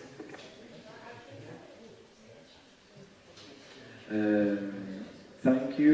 The motion has been carried. Now, the next motion, we still have time. The next motion, you want to, okay. If I can just clarify that at the moment we've got 23 minutes for the next motion. For the proposer, the seconder and the right to reply, that is 9 minutes. So we will need to manage the number of speakers in the remainder unless councillors wish to extend the meeting. Okay. The next motion is 13P. Motion of no confidence in Thames water and develop of an Oxford City River Action Plan. I will ask Councillor Joe Sandelson, could you please move your motion? Thank you, Deputy Lord Mayor. This council has no confidence in the water company Thames Water, which provides services to households in Oxford. For too long now, water company bosses have been able to get away with paying themselves millions of pounds in bonuses while dumping millions of tonnes of raw sewage into the River Thames and underinvesting in infrastructure. Despite increasing public scrutiny and despair, dividends continue to be paid out to investors that form part of the company's complex corporate structure. At the same time, the company has been reneging on its commitments to invest in infrastructure investments. The consequences are many. Wildlife is disappearing and rivers are unfit to swim in. For example, Oxford has a long tradition of wild swimming in the River Thames at Port Meadow. The city celebrated when Whittaker Millstream received designated bathing water status in 2022. But the level of pollution caused by sewage means the bathing site is currently classified as poor, and bathing is not advised. Thames Water is on the brink of collapse and has a mountain of debt estimated at £18 billion, which may be passed on to taxpayers if the company were to be nationalised. Furthermore, the current regulator, Ofwat, has demonstrated it is too weak to stand up to Thames Water. The sewage scandal must end to protect the River Thames. In response, this council believes that water companies, including Thames Water, should be put into special administration and transformed into public benefit companies. And Ofwat should be replaced with a tough new regulator with new powers to prevent sewage dumps. At a local level, in response to the river water emergency, the City Council can demonstrate its commitment to support the restoration of river health by signing up to the local Charter for Rivers. This sets out steps that councils can take to use their powers to restore our rivers to health at a local level. To this end, firstly, this council resolves that it has no confidence in Thames Water and requests the council leader writes to the Secretary of State of His Majesty's Government with responsibility for water companies to call to replace Ofwat with a tough new regulator with new powers to prevent sewage dumps and place Thames Water into special administration to ensure the company's debt does not fall on the government. And secondly, that this council requests that the council leader commissions a cabinet report with an analysis of current actions and gaps in line with the local river charter and recommendations for developing an Oxford City River Action Plan. Thank you. Thank you. Is the motion second? Councillor Miles, do you wish to speak now or at the end of the debate? You can speak now, okay? So the residents of Oxford have no confidence in Thames Water. It's been a priority issue within their electorate on the doorstep regardless of political affiliation. Last year, Thames Water discharged 72 billion litres of sewage into the River Thames, and in 2023 there was also a 160% increase in the amount of sewage discharged. Nationally, the Lib Dems, we had water pollution as a key priority and addressing this in our general election manifesto, and that really resonated with the residents across Oxfordshire, delivering 5 Lib Dem MPs across the county. The Lib Dems have called to transform England's water companies into public benefit companies, which is subtly different from nationalising them. But it's about ensuring that they work in the interest of the public and the environment and not for the shareholders. It's about reforming the way water companies operate rather than bailing them out with taxpayers' money. There are public benefit business models that exist in other sectors that do this, and we need this in the water sector too. Indeed, we pride ourselves in Oxford on our Oxford model with ODS and Oxplace and others. Now, Councillor Sanderson has mentioned what this motion is asking for around the no confidence in Thames Water and also the abolition of Ofwat and putting Thames Water into special administration in the short term. It's not about stating what model it's to adopt in the medium term, it's about putting it into special administration now. This is one element of what we're calling for, but we're also calling for this local river charter and Oxford City River Action Plan.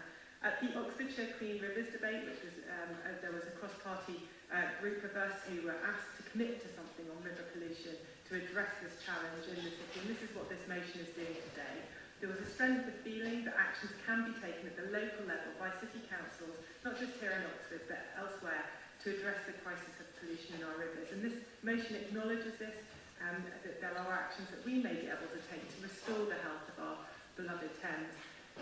This motion is delivering on our commitment to the people who attended that debate in the Town Hall in April. So residents are calling for us to take action in line with this local river charter, and what we hope through putting this forward as an action is that there can be an analysis of what they're asking for and what we're already doing as City Council and areas where we can close existing gaps. But I think we need to join together, united in our goal of cleaning up the sewage-filled rivers, and there's really an opportunity for us to commission this Cabinet report and see what we're already doing to improve the river health of the Thames in the city, in areas that are under the scope and control of our council. And I hope that you will be supporting the motion today. Thank you.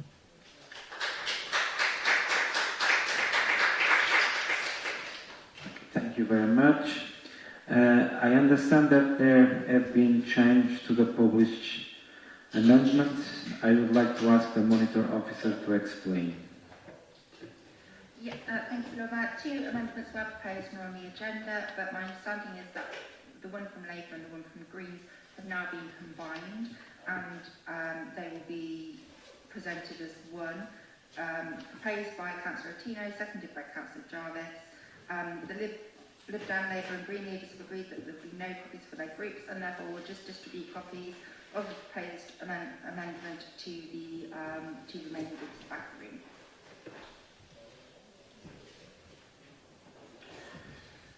Councillor Attino, can you please move your amendment?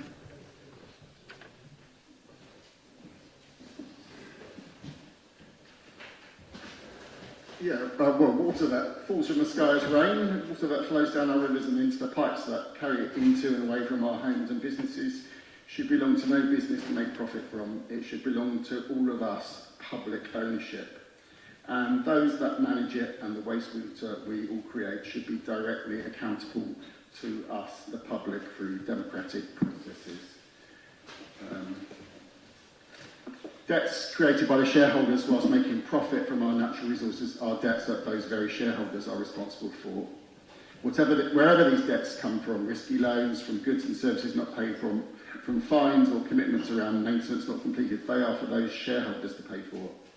The behaviour of Thames Water as a private corporation described in this motion is, in my mind, criminal behaviour.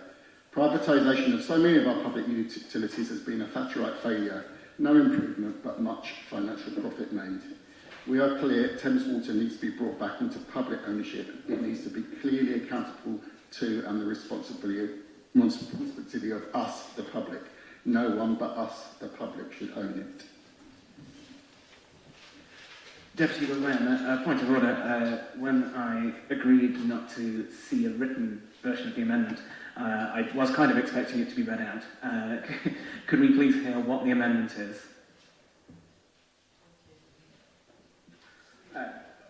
People are looking towards me, so I can maybe just clarify. It's the Green Amendment added into the Labour Amendment, so you've got the text of both amendments already in your agenda pack. It's just those 2 amendments together. The Green Amendment only added the resolve section. Yeah, the monitor will read.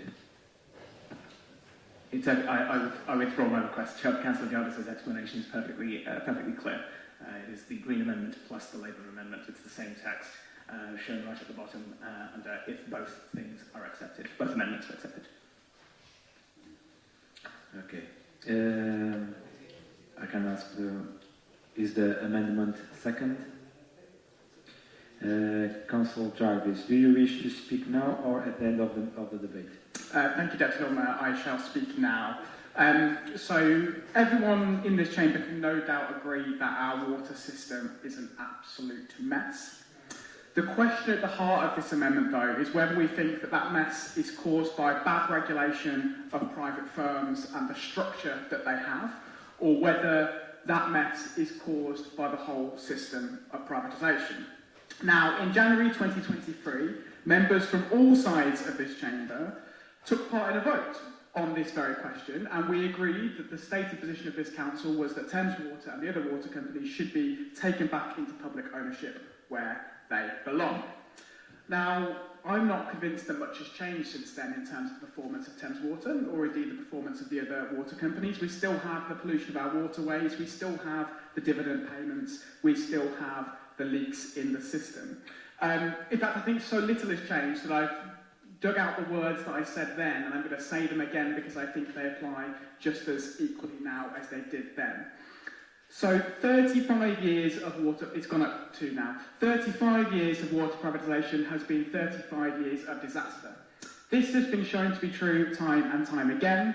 It's been shown in the more than £70 billion the private water companies have siphoned off to shareholders. It's been shown in the 3 billion litres of water that leak out of our aching infrastructure every single day.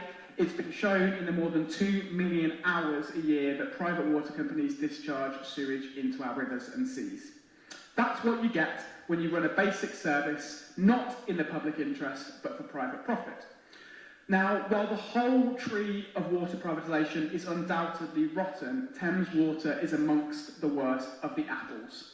It is Thames Water that in 2022 was found to let 635 million litres of water out of the system every day. It's Thames Water's broken infrastructure that led to underpasses in Oxford being flooded, and it's Thames Water that has been fined over £32 million for water pollution. I think those words are as relevant today as now, and so I'm urging people to support this amendment. Now, one final thing before I finish is just to say, on the question of public ownership, this isn't a radical proposition, it's not a pipe dream, this is the norm across the world. Only England and Wales are the only two countries in the entire globe that has fully privatised their water and sewage system. We're an outlier, it's a farce, and frankly, we deserve better.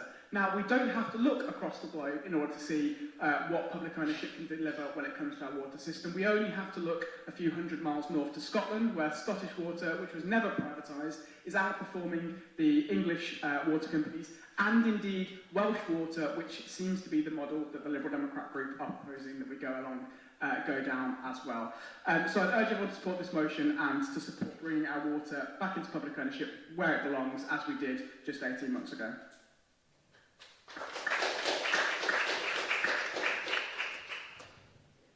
Councillor Sansel, do you wish to accept the combined amendment?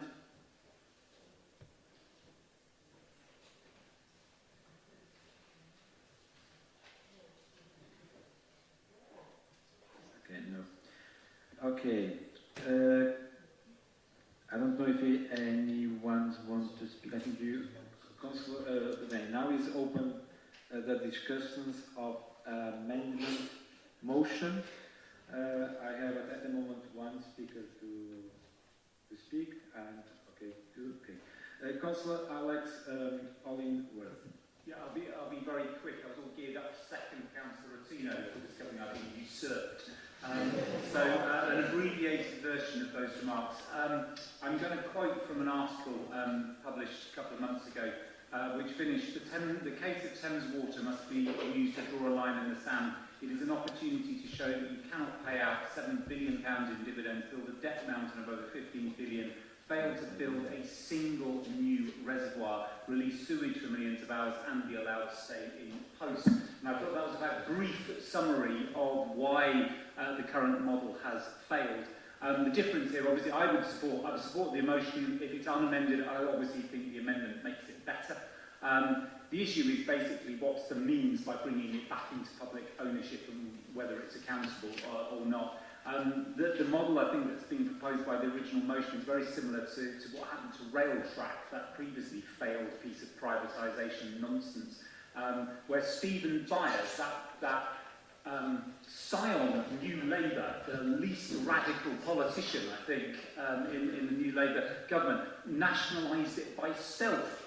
He told everyone it was a company, it's not nationalisation. Furious Tories said it is nationalisation, and a few years later it emerged indeed it was nationalisation, and quite right too. So do we want to be upfront about it? Yes, we do. Or do we want to do it by stealth? Well, it's slightly less good, but it will do. So I'd like to urge Council to improve the existing excellent motion by making it even better by adding the amendment.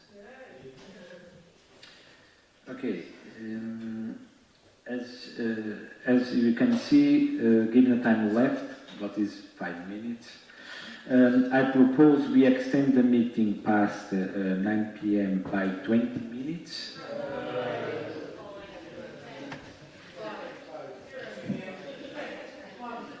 If the members agree, it's okay. It's only to, to suspend the standing orders to allow the item to continue and to conclusions in the Times, I think is a fair point, okay?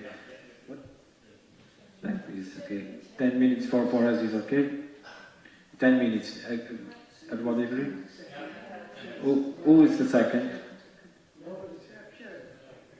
You are the second? And the first? Okay.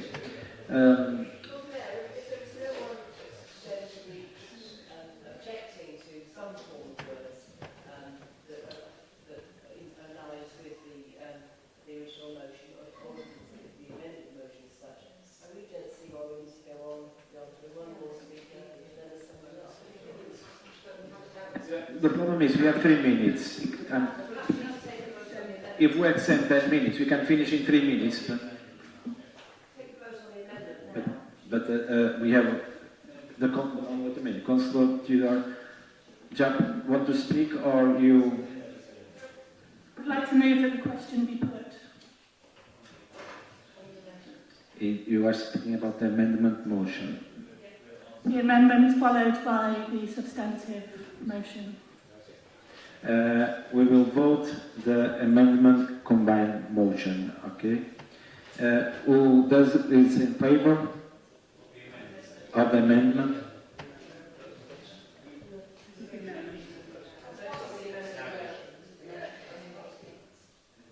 This is the vote on the amendment. Now, those against? Combined amendment, yes. And those abstains?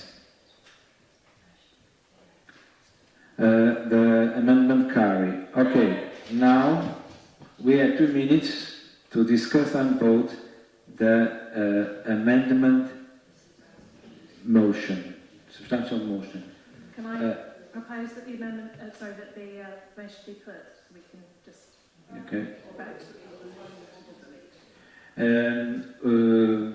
We need a second, yes? Okay.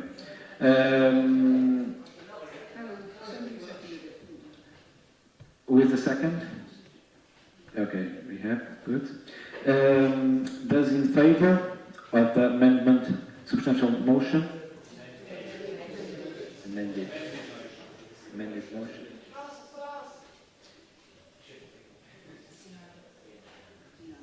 Okay.